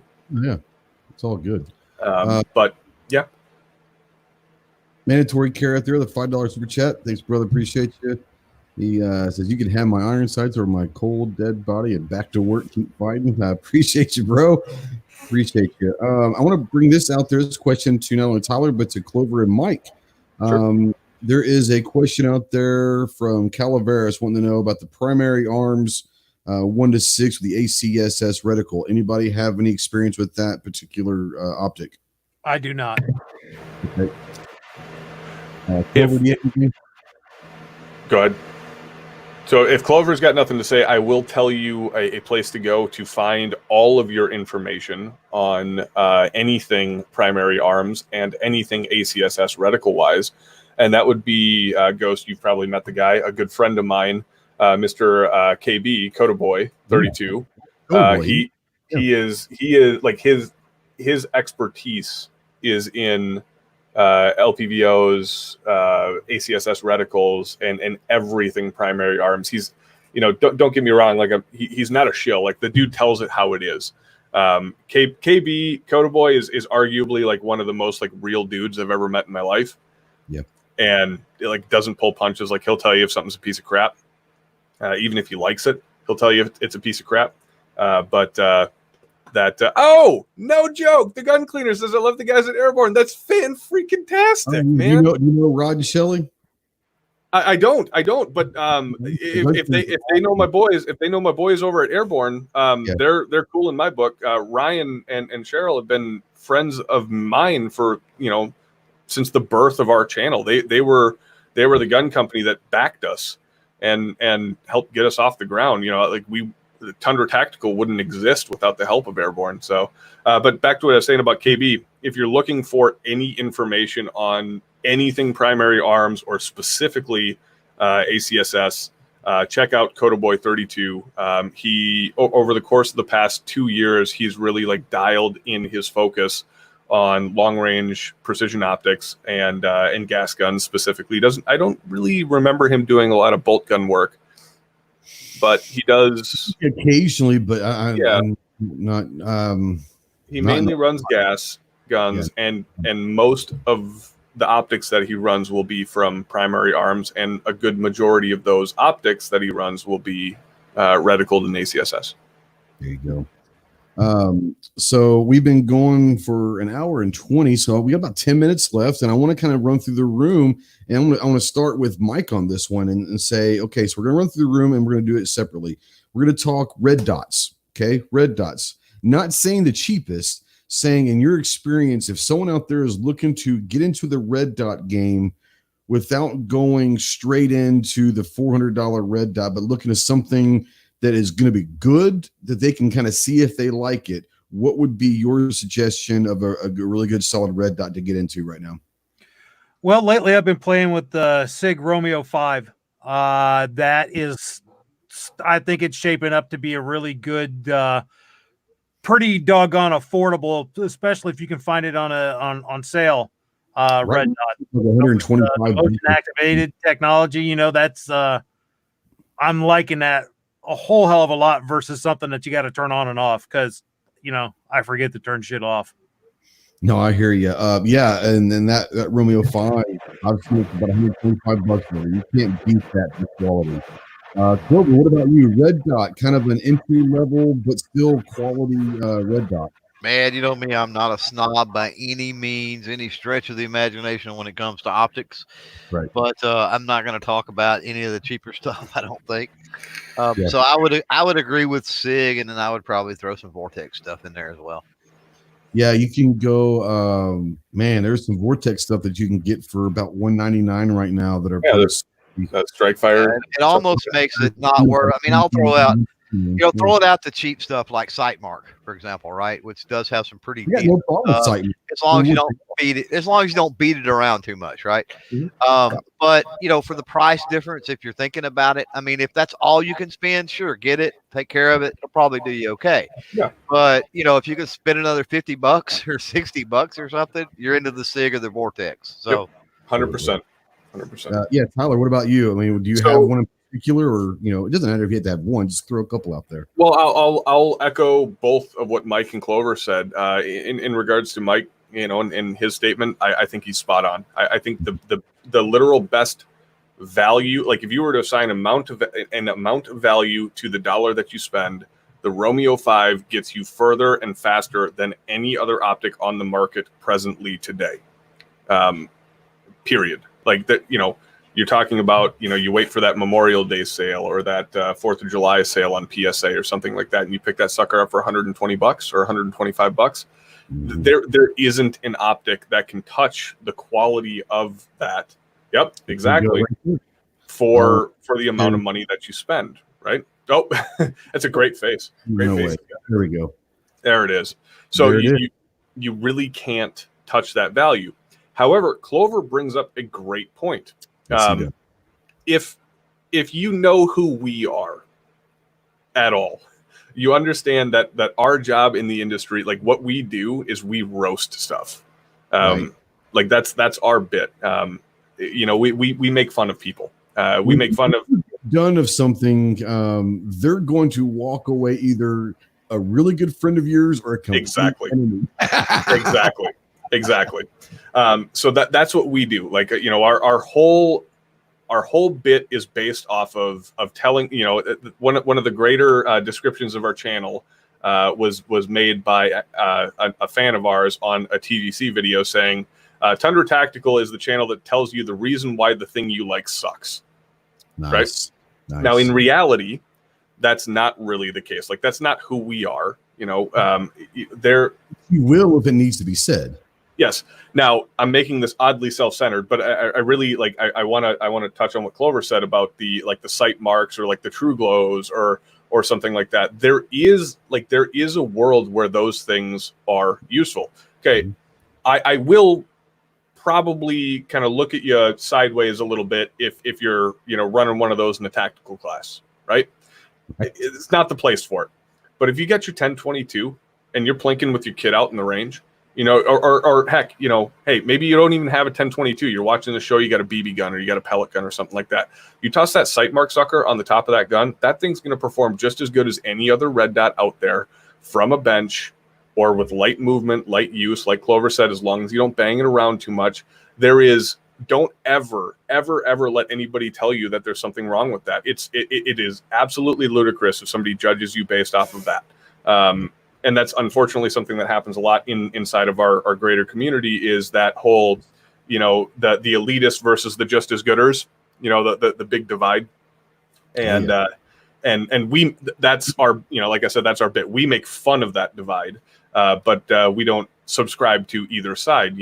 I've got above me right now, I've got a $300 PSA AR, and then I've got, a $3,000 build that I made. And that's the reason for those two things being side by side. Exactly. On that's a sight mark on that little AR. There you go. Am I going to take that to a fighting rifle class? No. That's one of the good ones. Yeah, but Ghost, that's one of the better ones too. And so when you're talking about the cheaper stuff, I think here's what happens when you're talking about some of these cheaper companies and where some of the hate comes from. Have different levels within the good companies. When you're talking about the SIGs and the Vortex and the Trijicon and the EOTechs, right? Very seldom do they put out a piece of crap. Very seldom, right? Well, unless we're talking about SIG's early launches of their guns. That's true. Beta test. The cheaper companies, though, when you get into the sight marks and like and I've got a Trigico shotgun scope that's performed flawlessly for years on a slug gun, but the cheaper stuff, they put out more trash models, it seems like. Absolutely. So if you're into the cheaper stuff and that's all you can afford or whatever, do your homework on it first and make sure that you're getting the right model, because that can make a big difference. When we're talking about sight mark, and I've got actually a video on this, it's older than dirt, but one of the first generation reflex sights from Sightmark was horrible. They redesigned them and put them back out, and like on a little 22 pistol or something like that, they're excellent. But the first generation of them sucked. So you just got to be more careful what you buy. Well, and Mel brings up a great point out there. He says the Sightmark didn't survive the 12 gauge, but it's running great in our pistol. So if you're going to go with some of these, you have to understand that there are certain optics and certain sights that are probably going to be working on better weapon systems than others. Kind of what Tyler was saying is you've got these cheaper ones that might run great on an airsoft or a 22, but are you going to throw that on, on that? The bullpup shotgun, 12 gauge shotgun? Probably not. That's probably not. That sight mark right there will not do very well on that thing right there. So, Mike, what's up? I'll run this any day. Sight mark pound. Okay, yeah. This 3X prism optic. This is the one I had on the KS47. This one has the bullet drop compensator for 300 blackout, but I ran it on the KS47 in 7.62x3.9. Clear glass. It's really tough as far as with the armor and shit on it, the rubber armor. Yep. I was getting hits out to 1,000 with this on a freaking 7.62x3.9. You know, I don't think there's anything wrong with this particular piece of glass. Now, you know, maybe they sent me a really good one. I don't know. But we're also talking about this is a damn good optic right here for the money. For the money. It's less expensive. Sure there's better to be had out there, but in the price range for this, it's hard to beat. Mm-hmm. Well, you know, some of these less expensive, I'm not going to call them cheap because cheap kind of has that connotation of them being bad, but less expensive optic companies. We call them Chinese over here. Well, exactly. And we all know, it is China. It is. But they do have decent quality stuff. Once again, you have to understand what are your uses for it? What are the weapon system that you're going to use with it? You know, are you going to, you know, as a combat battle rifle, or is this going to be a plinker? Completely depends. I love the Vortex, love the SIG as well. I would throw another one out there, and if you can find them right now, I've seen them for like under $100 right now. The Bushnell. There's a couple Bushnells, but especially the what is it? The big boy, the big dot. The reason why I say that is because someone who's being introduced, that's going to give a really nice size piece of glass. But Bushnell, you can get most Bushnells for under $200 right now. Go ahead, Tyler. What's up? No, I'm sorry. It was whiskey belching. So I was hitting so actually, I do have a bit. I do have a point here. You know, we're talking about budget, and we're talking about you know, budget versus premium. Sure. There is, excuse me, get a little bit of that. Get a little bit of that fire water going down the wrong tube there. About this, while you're doing that, while you're getting your, I forgot about this. I did see this. The SIG MSR is under right now. That might be, you know, the Romeo 5 at 125 or the MSR at 99. You're going to get either one of those are phenomenal. But I forgot that the MSR is under $100 right now. As a matter of fact, a buddy of mine, he's out there in the chat off the X. I shot him Sunday. His just came in, and man, those are pretty tight right there. So this is what I'll say. There's an argument to be made either way, you know, in regards to budget versus premium, and ultimately nobody's wrong. You do you. You know, that's the ultimate bit of the gun world. Like I said, you know, we come from a virtual space of roasting people and making fun of people, but we do it lovingly, and we do it because we feel like the community needs to have that air of silliness to legitimize everything. If you can't make fun of yourself, you're not a real person. With that being said, we hear this argument made a lot about guns, and it's a very valid argument, but it also applies to accessories to firearms and specifically to things like optics. The Second Amendment doesn't apply only to people who can afford it. Honolulu. Okay. So get what you can afford, practice with, and become proficient with what you can afford. And then as time goes on, you know, let's say you're an 18-year-old kid, you're watching the show, right? You know, you're getting your first slug gun, or you're getting your first, if you live in a state where you're lucky enough where you can get an AR at 18, you know, with certain loopholes or red tape to jump through. You know, toss whatever you can afford on there and become proficient with it. Practice, shoot, become motivated to be not just a better shooter, but a better representation of the Second Amendment community as a whole. And then as time goes on, as the money is available, then make that upgrade. But don't ever. Yeah, it's the same thing as the the high point argument. Exactly. I own several high points. Now, am I going to carry that? Am I going to go into combat with that? No. But if someone's out there has $150, that's all you got. That's all they got. Yep. At least the high point can run. Well, the high point. People are asking if you're okay. This is the quietest you've been forever. So are you okay? Well, you know, I don't know why they're saying that, but yeah, I mean, a high point in the nightstand is far better than a Glock on layaway. You know, that's dude. Okay, you know what? I'm actually stealing that. That's a genius statement right there. A high point on the nightstand is better than a Glock on lightweight. I'm throwing that in my Discord right now to remember it. Gotta be a T-shirt, Clover. If I don't see a T-shirt in your store with that on there in the next 24 hours, I'm disappointed. You know, I don't. Yeah. But yeah, that's my point. Is like money is not the gate. That's right. To becoming proficient with firearms. It's willpower. It's desire. It is the want to be better. The unfortunate part about our community, a lot of members of our community is they think that they are better. I am no better than any person here. I'm no better than any person in the chat. There are better people out there in the chat right now than I am in terms of shooting. I will make fun of you, but I will like you. Like that's ultimately like what Tundra is about, and what I would love to see this community evolve into. But it's the internet, and that's pretty unrealistic. So, you know, if there is an off chance of like a brand new shooter watching this that's like sitting on Amazon right now looking at a site mark or looking at a True Glow or something like that and saying, hey, I just picked up my first rifle that's capable of carrying an optic, and I'm watching this stream, do it, dude. Like, just freaking do it and get proficient with it. Especially if you went through one of my Amazon affiliate links, go buy all the cheap. Yeah, that guy right there. I like this guy. If you check the description below, you might just find a link down there too. Now, go check out all these guys' links and all that. Help them out and all that. But more importantly, and we were talking about before you came on, Tyler, is you know, if you're interested in these dots or reflexes or whatever, and you don't have a lot of money or you don't want to spend a lot of money to see if you like it, I'm not saying that I want you to go do this and all that, but you can go to Amazon. A lot of these, as you call them, the Chinesium, there are some red dots out there for $40, $50. Yeah.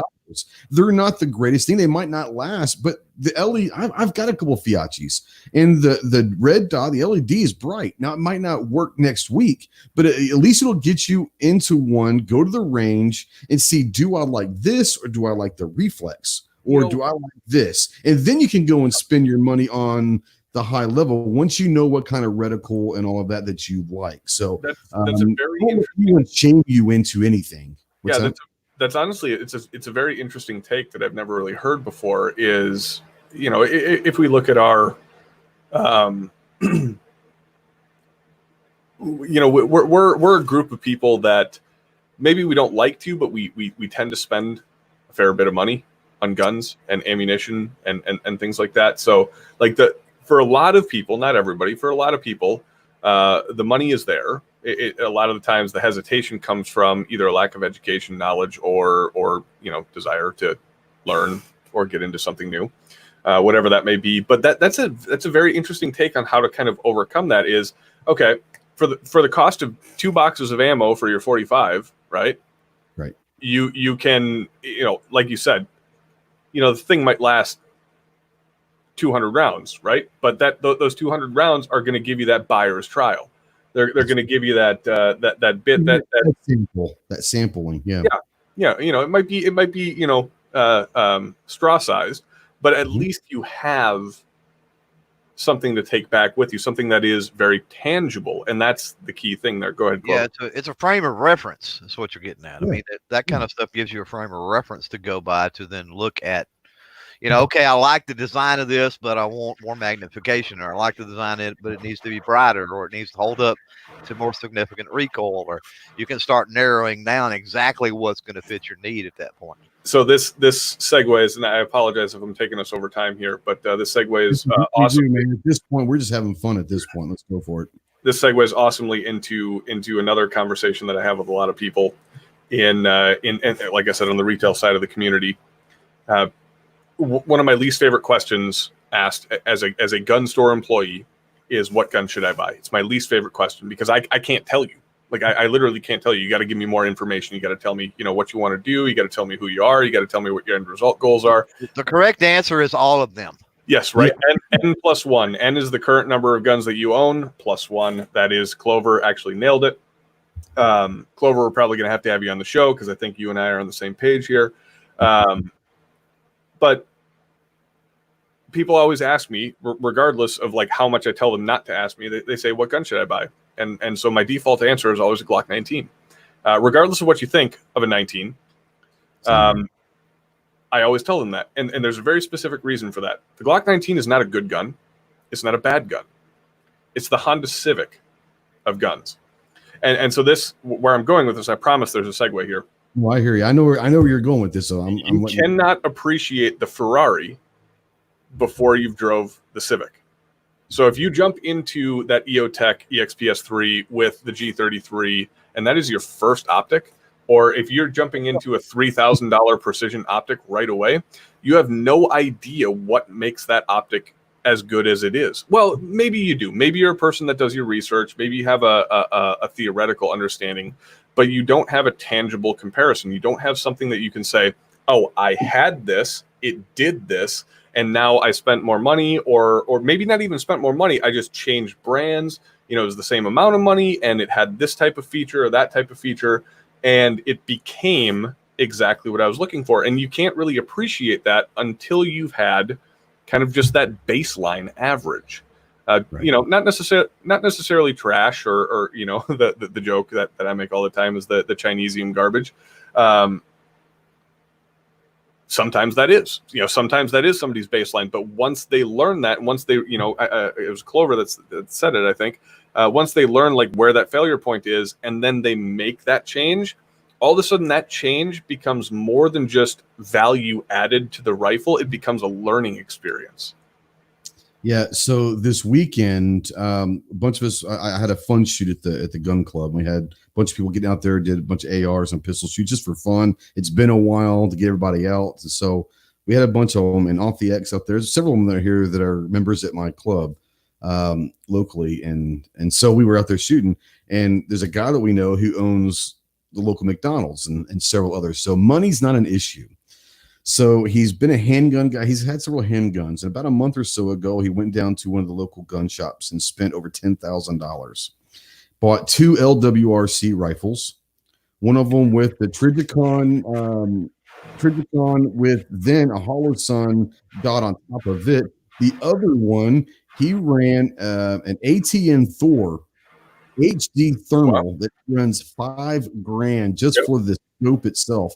This guy, it's his first rifle. He's running LWRC with a $5,000 thermal scope on his very first rifle. I'm like, so of course we had to shoot the hell out of it to make sure it was obviously zeroed and it was worked in, and it was beautiful. But I'm just like, his very first one is an LWRC and a thermal. And you're just like, and his other one he got was LWRC with Trigicon. You're just like, okay.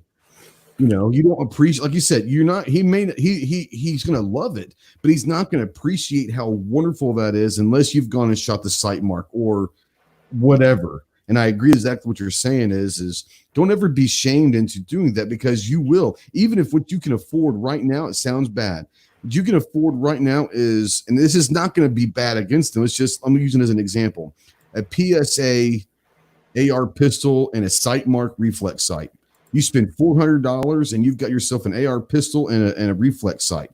If that's what you can afford, once again, better than having the Daniel Defense on layaway. Mm-hmm. But 3 years from now, when you are able to jump into a Daniel Defense or something like that with that Trigicon or Night Force scope, you're going to know and say, God, man, I remember my first one was that PSA and that sight mark.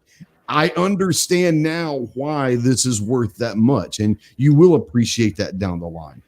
So you've reminded you reminded me of you know, we've been around for a few years now, and I'm very proud to be able to say that we now have, at least in terms of produced videos, we've got about 150 of them, and I start to lose track of some of those videos, but what you just said reminded me of something that we did a while ago. It's probably 2 years ago at this point, and we did the CZ versus Glock showdown. And once again, bear in mind, everything about me and Tundra is an absolute joke. Do not come to us to learn things. Come to us to laugh. Like that's what we want. Just don't. Like we actually, believe it or not, in the last 2 months we actually did our first 2 actual serious like educational videos. But for the most part, did you get a rash or anything filming those? Or dude, I'm telling you, it was friggin' terrifying. It was terrifying. Those 2 videos, we did them 2 weeks in a row. Those were the 2 hardest videos I ever recorded, because while we kept the kind of quote unquote tundra touch to it, it was normally like I default to snark and to silliness to kind of ease tension. Right. And I wasn't allowed to do that as much in this, and it was a very difficult video to record. I'm sitting here, I've got, the nice studio. I'm sitting here. I've got the luxury of a teleprompter and everything that I record on. And you would think that would make it easy, but when you go outside of your comfort zone, absolutely freaking not. It doesn't. But back to the point, you're reminding me of the CZ versus Glock video that we did. Oh gosh darn it, I lost my train of thought. I think it was something to do with what we were talking about, like in regards to like value and things like that. Later down the line or something is kind of where we were going. Yeah, maybe, but it'll pop. Where I was going with it essentially is the crux of the video was you had the CZ owner, the shooter. I think we were shooting like an SPO10 Mega or something like that. And everything ran through a standard series of quote unquote tests, which were pretty stupid. And then they had the lightning round, like the specialty round. Like, so what's the CZ really good at? So the CZ was my camera guy doing the Olympic style one-handed pose from 30 yards out. That's the CZ pose, right? It is. It is. That's exactly what it is. And then the Glock was a drive-by. Oh, man. So like that's ultimately where I was going with the story. I forget why that was relevant now. I apologize. Thank you, Whiskey. But yeah, I'll shut up now because. Oh man, keep going. I want to say shout out to JMA out there. Semper Fi, brother. Hang in there. Hope you're doing well. Oh shoot, I forgot that about you. What, Jarhead? Yeah, I forgot that about you. Yeah, that's what it is. What's your favorite flavor of crayon? What's that? I said, what's your favorite flavor of crayon? Grape, for sure. My man plays along with it. That's why I like you, Ghost. Here's my thing is and I've talked with Clover about you got to play with it. You get the crayon shit all the time. When I was in, it wasn't a thing. It's kind of the younger guys that it's a thing. But here's my thing. I have no problem with the crayon bit. Just be creative. Like I hear the same shit all the time. So if you're good at try to jab me with a crayon, fuck yeah, man, get creative. I had a viewer send me a picture of a PMag that was a crayon box. I said, holy shit, I want that. I'm down for that, I love making fun of the people that are supportive and loyal to me because they know that I'm paying attention to them and they know that because I'm making fun of them, I really do care about them. We have a Discord server. If you want to join, please do. Just search for it. We have a Marine, a very special Marine in our Discord server. He goes by the name of Semper. That's kind of redundant, isn't it? Especially it is. But he's really special. And the very first night I ever talked to him, is the first night he joined the server. We're sitting there playing video games. I think we're playing like Borderlands 3 or something like that. And and he goes, we're talking about like governmental agencies, and verbatim, I swear to God, this is verbatim. He goes, do you guys know the department of the government that is responsible for governing agriculture? And we just go all at the same time, like the Department of Agriculture. And so from that point forward, like all of my Marine jokes revolve around the Department of Agriculture and crayons. But I will say this in terms of embracing the joke. My defects serve lobster. Oh, man, there you go. So you can infer what branch I was in. I'm going to say it was probably Tier Force. Yeah, it was. Yeah.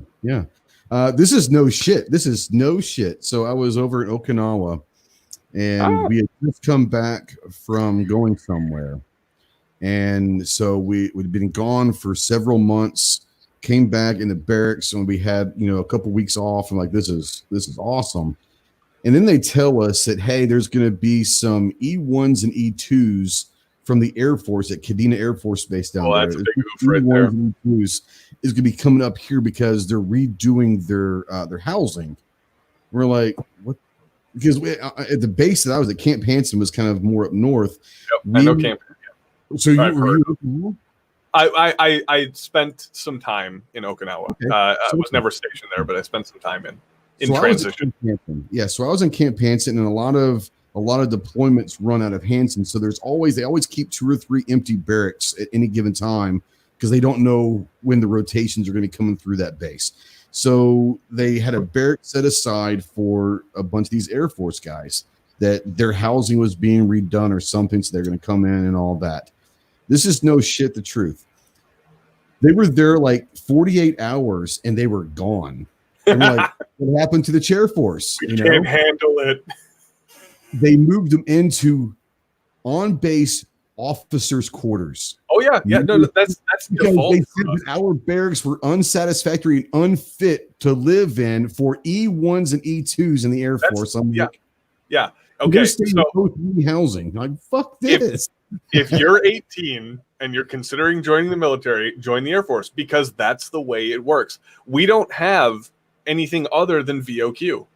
It's always visiting officers' quarters. Everywhere we go, doesn't matter your grade, doesn't matter your rank, it's always VOQ. Every single base that you go to, every single base that I went to, it was always VOQ because I was AF.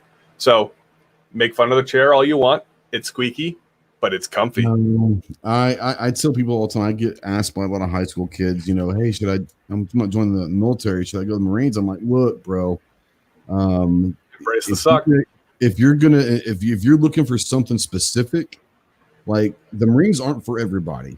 Like, embrace the suck. The Marine Corps is not for. You've got to be pretty mentally strong to handle that shit. But if that's what you're looking for, like me, when I decided to go in, I chose the Marine Corps because fuck you, like if I'm going to do this, let's do this, Let's do it, yep. But if you're looking for a future, if you're looking for education, you're looking for something to help you as a stepping stone, Air Force, possibly Navy, if you go into like the nuclear side of Navy, that nuclear side of nuclear power is phenomenal. But the Air Force, I'll tell people, what are you looking for out of the military? If you're looking to be Johnny Badass, then there are certain things you can do. If you're looking to have a future in life, you can take what you learned in Air Force or in the military and build a career on it outside of contracting work. Air Force is the only way to go. And that's not a knock on us or the SEALs or anything like that. It's just a reality. Exactly. We have a certain skill set, and we're kind of put in a box here. Yeah, it's less transferable. That's right. You see a lot of guys get out, and they're going to be contractors, or they're going to do something. They're probably not going to go into, a Fortune 500 company. That's not saying that we're not smart enough. It just means that we have a skill set that those companies don't necessarily need. It is what it is. I love to make the joke that I am one of very few Air Force personnel that managed to exit the military with no transferable skills. Right. Because I started off as a weapons loader, which you can't load bombs on airliners, and then I went into AFSOC and started doing stuff for them, and I started working actually pretty close with you guys and your Raiders and the Army. So got out of the chair for a little while, and managed to leave the Air Force with literally 0 transferable skills. And then what do you know? Found myself in the firearms industry. That's kind of what we do. I love it. I honest to God wouldn't have it any other way though. No, it's one of those that we joke about all the time. I tell people all the time, you're going to hear me just giving. Oh, you got to. Yeah, you got to. But God forbid anyone that hadn't served say a thing about any of the branches, because that's not good, because you got everyone on your ass at that point. And that's kind of one of those things, I've got a great story about the Marines. Yeah. My literal favorite military story to tell. I will have to avoid. Okay, so I got to actually think about this because I have to avoid some specifics. Somewhere in Afghanistan, I found myself in a difficult time. Sure, understandable. Working with a very small unit, and we were safe, but in harm's way, is what we'll say. We're essentially stuck on the side of a mountain in defilade from the bad guys. You were embedded, but you were vulnerable at the same time. You know, it was kind of a crummy place to be. You know, just a crummy place to be. But all with Afghanistan, it's not flat. Yeah. It's no. Very difficult. If you live in southern Nevada, that's Afghanistan. Yeah, absolutely. Yeah. Anyways, we're there. We're stuck there. We can't move. You know, it's kind of a bummer. Me being the Air Force guy, I got to make a few phone calls and say, hey, who do we got? And nobody's responding. Like, no one's talking to us. Well, they're talking to us. They're just saying, hey, we don't got anything for you. You know, so I'm calling for air. I'm calling for rotary. I'm calling for, you know, artillery. I'm calling for everything. And they're just like, you know, we got nothing for you. I was like, oh, well, damn it. So I had a good buddy of mine who's in the Marines, or is in the Marines still, who I had talked to via Skype or what have you a couple of weeks before, and it clicked in my brain. I was like, oh, holy crap, he might be in country right now. So I decided to give him a phone call, which, once again, if you're an Air Force guy, you tend to have some interestingly advanced equipment. I was able to do so. Maybe not a phone call, but as near as makes no difference.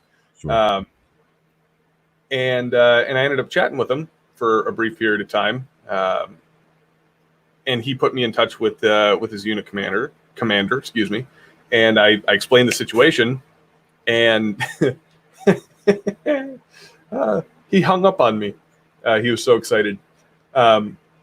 These guys were, to the best of my understanding of his side of the story, they were a majority of their unit. This was their first deployment, their first major, like their first combat deployment. Yep. You know, not a new unit, but just a young unit. You know, there's a lot of young units in the military that they're very experienced units. They're, you know, they're NCOs, they're officers. Young, yeah. But they have a lot of young guys. Yep. So they had a QRF, quick reaction force, at a FOB. You know, about, I don't know. This is a long time ago, so I'm kind of just pulling numbers out of my hat, but probably, I don't know, 10, 15 miles away from us, you know, 20, 25, 30 clicks away from where we were. And they said, give me an hour. That's all he said. You know, CO says, give me an hour. Click. Like, he was so excited, he just hung up on me. The CO was like, we're in. We're doing something at this point. Yep. It was like, there wasn't a discussion. There wasn't, hey, what's our ROE? What's our rules of engagement? What do we have to do? Where do we have to go? He said, give me an hour. Click. And about 40 minutes later, we heard Flight of the Valkyries. Fantastic. Blasted over the freaking loudspeakers of the MRAPs, rolling up the MSR. And they, like, there's you know, a QRF is what? Normally platoon size? Platoon size. It was a platoon, yeah. Now, it depends on the situation. It could be a squad, but most of the time they wanted a platoon. You know, 24 guys, let's say. For those that don't know platoon, we'll say 24 guys in general. Yeah, exactly. Okay. We had about 100 some odd. They all showed up. And it was the most indiscriminate violence I'd ever seen in my life. With them. No, it was the literal most indiscriminate violence I'd ever seen in my life. They didn't kill anything, but they made the biggest and best distraction I have ever seen in the history of my military career. And from that point forward, I was just like, thank God for the Marines. Like those guys, like the term gung ho is you know, it's a bit of a joke. It's a bit of a not a euphemism, but it's a bit of a what's the word I'm looking for? You get what I'm saying? But it means something to Marines. Like the whole gung ho idea. Like this guy literally just said, give me an hour, click, showed up 20 minutes early with every mod deuce that he had going full. Yeah. And just, like I said, they didn't kill a damn thing. They were shooting in the wrong direction, but they made the best distraction. They drew every round of fire, and we literally stood up and walked. Didn't run, we walked off the side of that mountain. Yeah, there's a reason why we have a stigma of not being very smart. I mean, that shit doesn't happen for a reason. We do eat crayons for lunch, so you're going to take it for that. I'll tell you the one thing that I can tell you is someone had mentioned in the chat not too long ago that I was in. They said there are two types of people that you'll never have to guess who they are: Texans and Marines. Yep. I'm a Texan and I'm a Marine. We're going to tell you within the first 5 minutes of knowing each other, you're going to know that I'm a Texan and a Marine. And a lot of that is a joke, but a lot of that comes true. But the bit exists for a reason, right? Exactly. We're very proud of who we are, and we hold that very close to the chest. That is something that when it comes in comparison to the Navy, Air Force, and Army, there's a million people in the Army. There's 200,000 Marines at any given time. And so historically, we're a very smaller force. We're the Navy's, redhead stepchild, if you want to call us that, whatever you want to do. So we do take it very seriously. And yes, we are very proud of being Marines. We're fanatical about being Marines. And there's nothing wrong with that. But yes, you're right that if you give us a chance to get in the action, it could be escorting Madonna down the road. And if we're not doing anything, we're going to get kitted up and we're going to go escort down the road and we're going to have some fun doing it. So yeah, you're going to fuck something up. It might not be the right thing, but you're going to fuck something up. We're going to fuck stuff up and we're going to make it to the point that no one wants to fuck with them anymore. Exactly. So that's my favorite story. So no, that's real. That's my Marines out there. They know what we're saying. You got Idaho USMC, JMA, Patriot in the Dark. They're all Marines. So raw. No, this is what it is. But no, I love that line that says Texans and Marines are going to let you know who they are very quickly, and they're kind of like 300 Blackout and 6.5 Creedmoor shooters. Very true. Very true. Little tender touch for you there. Cool. Let's see here. Idaho says this is true. Marines never do anything quietly. If we're quiet, then that's very mission specific. Most of the time, we leave the quiet shit to the team guys. Yeah, we let the team guys be silent. We want to go in and be deadly. No, my job, we actually had to rely on being very, very quiet. I was intel, and when I was 19, I got to Okinawa, and my unit went overseas to Africa 2 months after I got there. So I'm 19 from Dallas, suburban kid, and I'm on a 130 going. So we're going where now? And we're doing what? And so we lived in trees for about 10 days because that's what we were, the drones before drones were created back in the 90s. So out of curiosity, can you elaborate or tell us where in Africa, or is that Somalia? Yeah. Where is it? Somalia. Okay, right on. I have a close personal friend that is with consideration to OPSEC soon going there. Yeah. I got there in January of 95. So I arrived in Okinawa in November of 94, literally January of 95. I didn't even get a full workup. I'm like 2 months out of school and going, yeah, yay. Huzzah! Yeah. And so, and that's just one of those things where most of the time we like to be loud and all that. We had to be very, very quiet. We went other places that we had to be extremely quiet because no one knew we were there. And that's just part of it. But in general, if we get a chance to fuck shit up and blow shit up, you'll take it. There's a reason why the Marine Corps doesn't have an EOD. Yeah. We don't need an EOD. Yeah, you don't to leave unexploded ordnance behind. Yeah. There's no such thing. We're going to throw something at it. If it blows up, and we're moving on. At this point in time, I am literally muting my microphone because I've completely taken over the show, and I apologize to Mike and Clover. They're on with me every week, and we have already gotten through. It's been a good break, man. What are you talking about? Yeah, these guys get to talk a lot. They have their own shows and all that, so they probably enjoy just kind of hanging out. Fair enough. If as long as it's not offensive, that's the only thing I'm concerned about. I have a tendency to talk a lot. I like the sound of my own voice, as my fans like to say. That's right. I think if you host your own show, you kind of have to enjoy your own voice a little bit because you got to carry that show sometimes. That's what I was fixing to say. Whenever you start getting on a live chat, I know it's that way. Whenever I have anybody on, you could quickly tell the people that do this on a normal basis because they tend to monopolize the conversation. Yes, they're monopolizing the conversation. Yeah. Before the end of the show, may I make a quick plug? No, we're getting ready to start doing the plug. So actually, go for it and get your plug in, bro. So first of all, Ghost, our history is very short. Yehuda introduced us at SHOT Show, wasn't it? Yeah. This is the second time we've seen each other face to face, but we did get a pretty significant amount of time at SHOT to chat with one another. So thank you very much for just giving me kind of the impromptu invite. You can thank Mario Mechanic Molina out in, he's a mutual fan of ours. Told me that you were having the stream on. I have a couple of questions for you after the show, if you could indulge me. But the quick plug is this Saturday. I'm very proud, and I am very proud. I'll take a little bit of ego moment here, non-character based. I'm very proud to announce that we are having our 100th episode. Awesome. This Saturday. We're very fortunate for our guest to have the venerable and very well-known Chris Chang, Victor, or the winner of Top Shot Season 4 as our guest.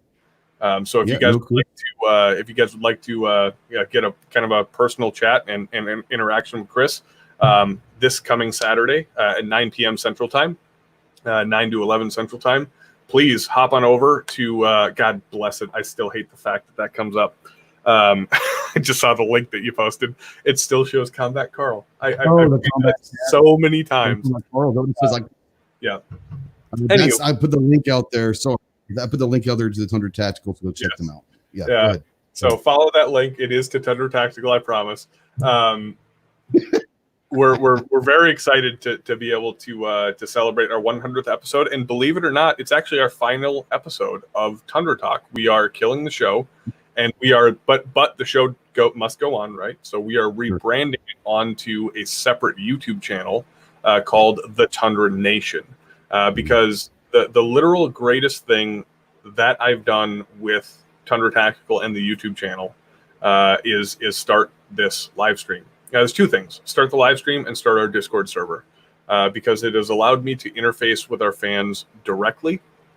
We're not a big channel by any means, but we're not a small channel either. I'm not going to do the whole humble brag. I'm very proud to say that we have today we broke 32,000 subscribers, and it's a fantastic place to be. We've built something that is completely welcoming, completely open. It's the 100% opposite of the shade that we throw on our YouTube channel. We've built a place that is just super cool to exist and be part of. Sure. And I'm very, very proud of that. And I owe that. I don't owe that to me. I owe that to the team that's involved with Tundra. If you guys don't know, there's about 15 people that I keep in employ. It's a rough use of the word. I don't pay them, but they're loyal to manage and moderate and create content for this. And I'm essentially just a figurehead. So please join us this Saturday. I would be honored to have the Ghost Tactical crew join us this Saturday for our 100th episode, where we'll be not just talking with Chris Chang, but we'll be recapping the top moments of Tundra Talk Season 1, episodes 1 through 100, which involves the birth of my daughter, 3 instances of me spitting whiskey into my eye, Not just one, but three. That's special right there. The first time Coda Boy took a piss live on the channel. Yep. Just all kinds of degeneracy and craziness. So if that seems to be your thing and you're looking for something to do during quarantine on a Saturday night, please come visit us, 9 p.m. Central Time, and you can find us by searching Tundra Tactical. And it is a fun time. I'm over there quite a bit in the chat, listening and watching. I remember when Yuta introduced us in media room at SHOT Show. He's like, you guys' personalities would get along perfect. You guys got to be friends. And he's like, because neither one of you like give a shit. You can take whatever you can, people can give you, and you're gonna give it right back. And he's like, and seemingly we sat there and talked for a while, and like immediately like, oh yeah, like a little demented, and that's a good thing. When I say demented, I use that in a very good way. And most of the people, Mike and Clover, and most people out here, if they're part of our crew, they think a lot. So if you like kind of what we do when we start getting dark and weird, you're going to love what Tundra does. So go check them out Saturday night, especially with Chris. Chris is a great guy. Matter of fact, Clover and I, we were picking up our badges Sunday night this year up at the media room after we shoot. Yeah. Like, hey, Chris, and he's like, hold on, guys. I'll come back. Give me a second. There was a crew in France or Italy that sent in an email for their whole crew for badges, but didn't go through the process of doing everything. They assumed that they were done. And Chris, they saw Chris. They don't know who. They might know who Chris is, but they didn't know it was Chris Chang. And Chris, well, I've got some context. Maybe I could call it. Clover looks over at me and he goes, "If Chris can't get them in, these fools are going to be done, because if he can't get them in his shot show, Chris can't get them in." And they're in here from, I don't know, was it France or Italy or something like that, Clover? I mean, it was crazy. They were definitely foreign delegates. At least they got Vegas.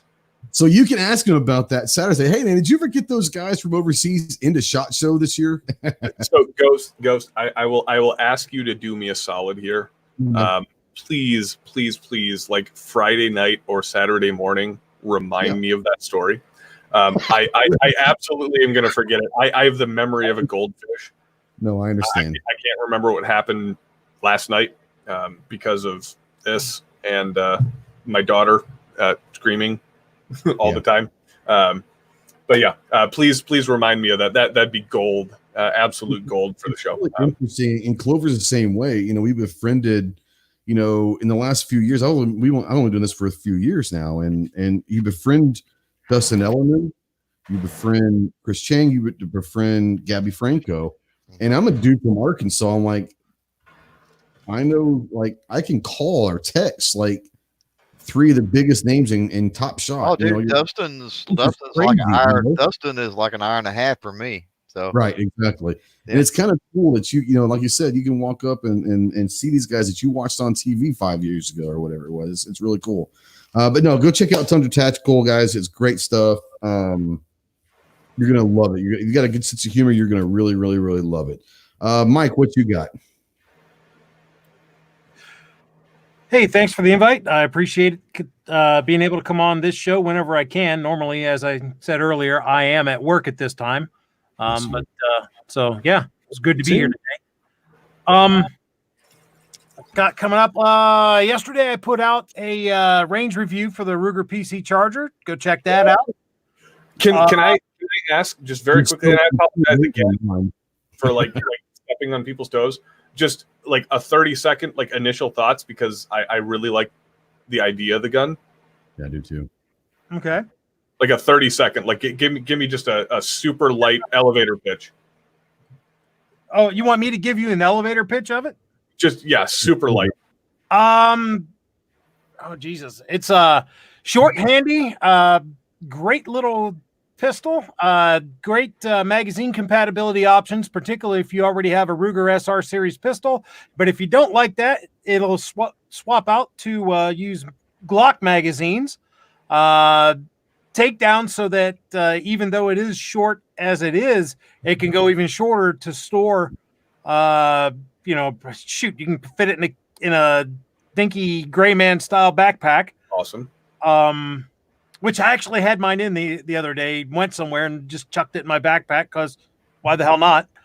Has a one thing that I think's cool about it has a 1913 pick rail on the back, so you can put like the SIG MCX style folding pistol braces and stuff on it. I have the one I have on it. I stole from my KS, not KS-47, but my Palmetto State AK pistol.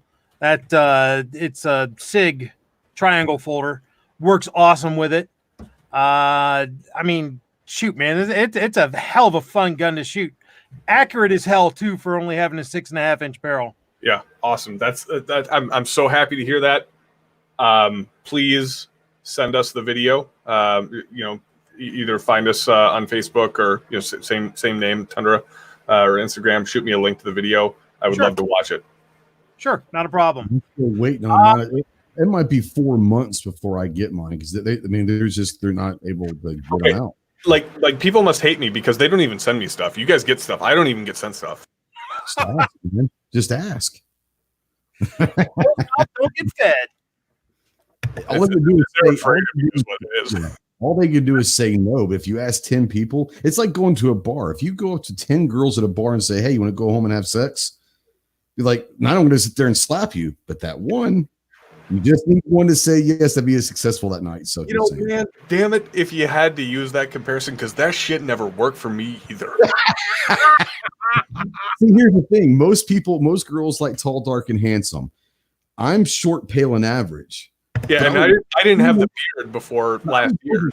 So I had confidence that maybe like this dude's confident about something. I don't know what it is, but I'm intrigued to find out. Yeah, I'm intrigued to find out why this kid's so confident because he's not attractive, he's short, and he's white, but he's confident. So it was always one of those mysterious things, There's two viable options. One of them's money, and I'll let you talk about the other one. Yeah, for me, it was neither one. It was just bullshitting people. I mean, you have to fake it until you make it, That's why you became a Marine, didn't you?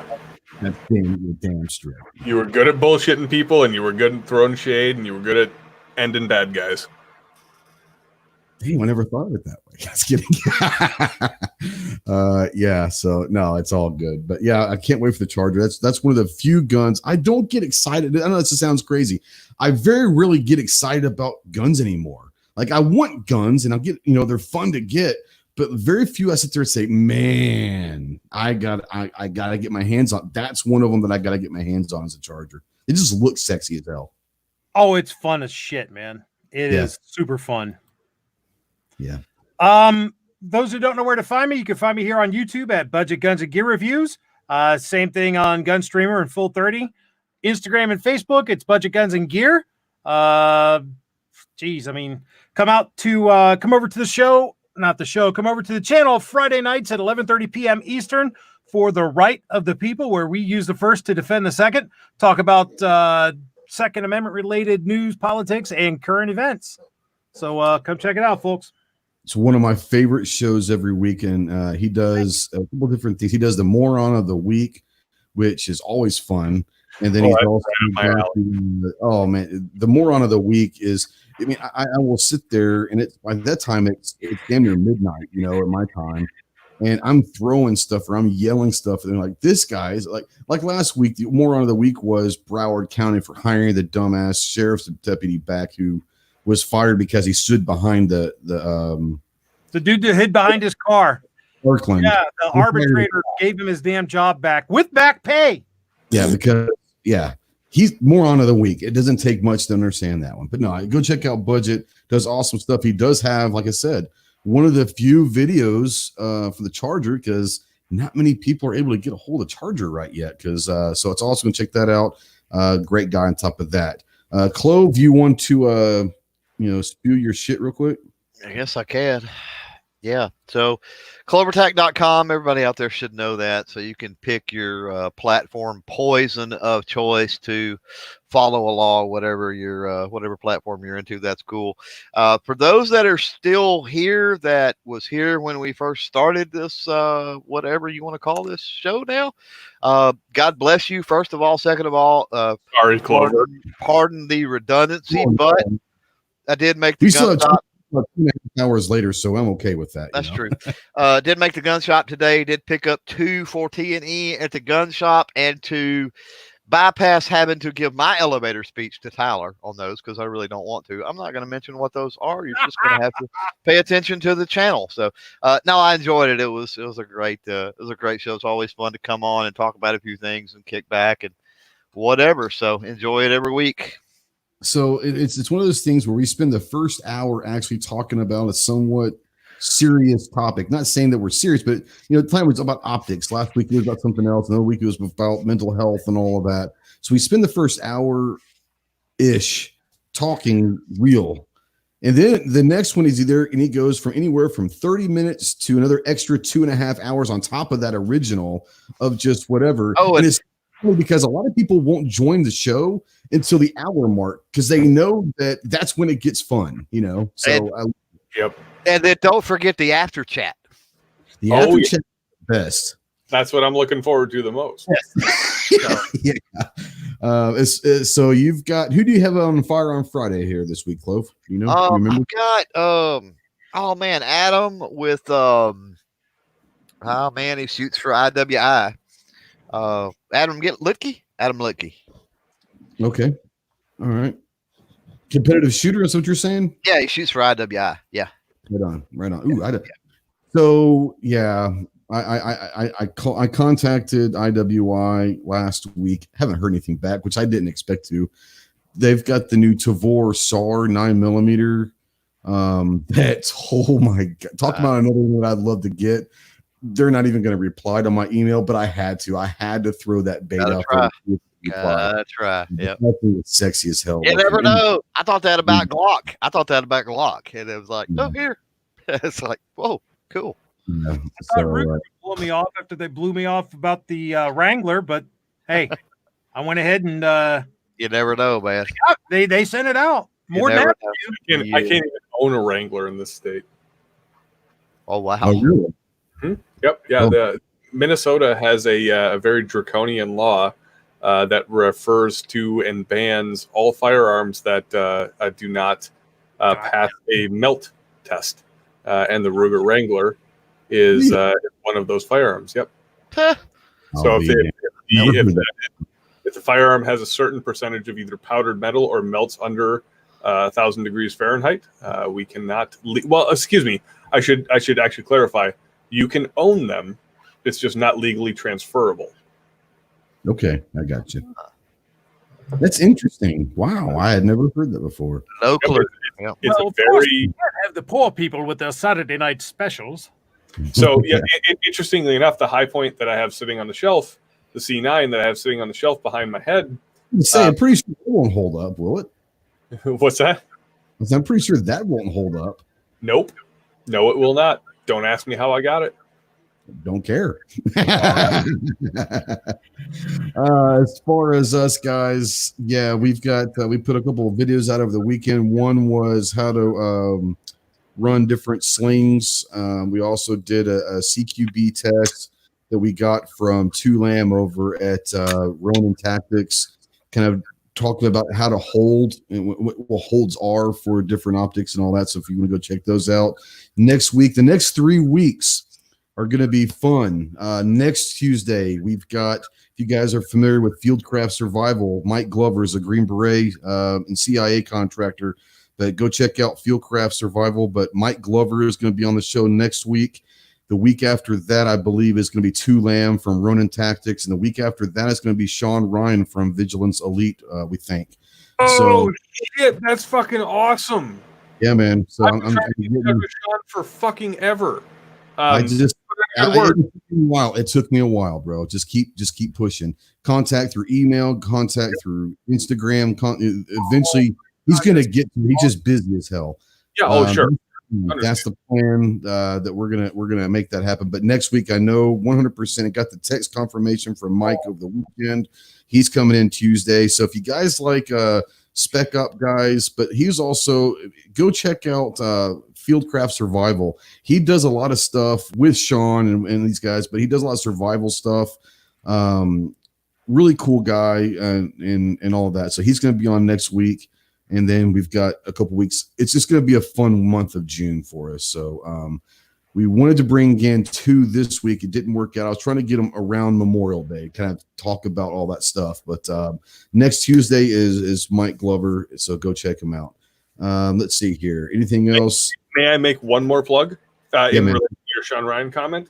So we have like a small channel, big channel coup to announce too. Episode 1 for us is scheduled for not this coming Saturday, but the following Saturday on the new channel will be GY6 vids. No shit. Nice. Yeah.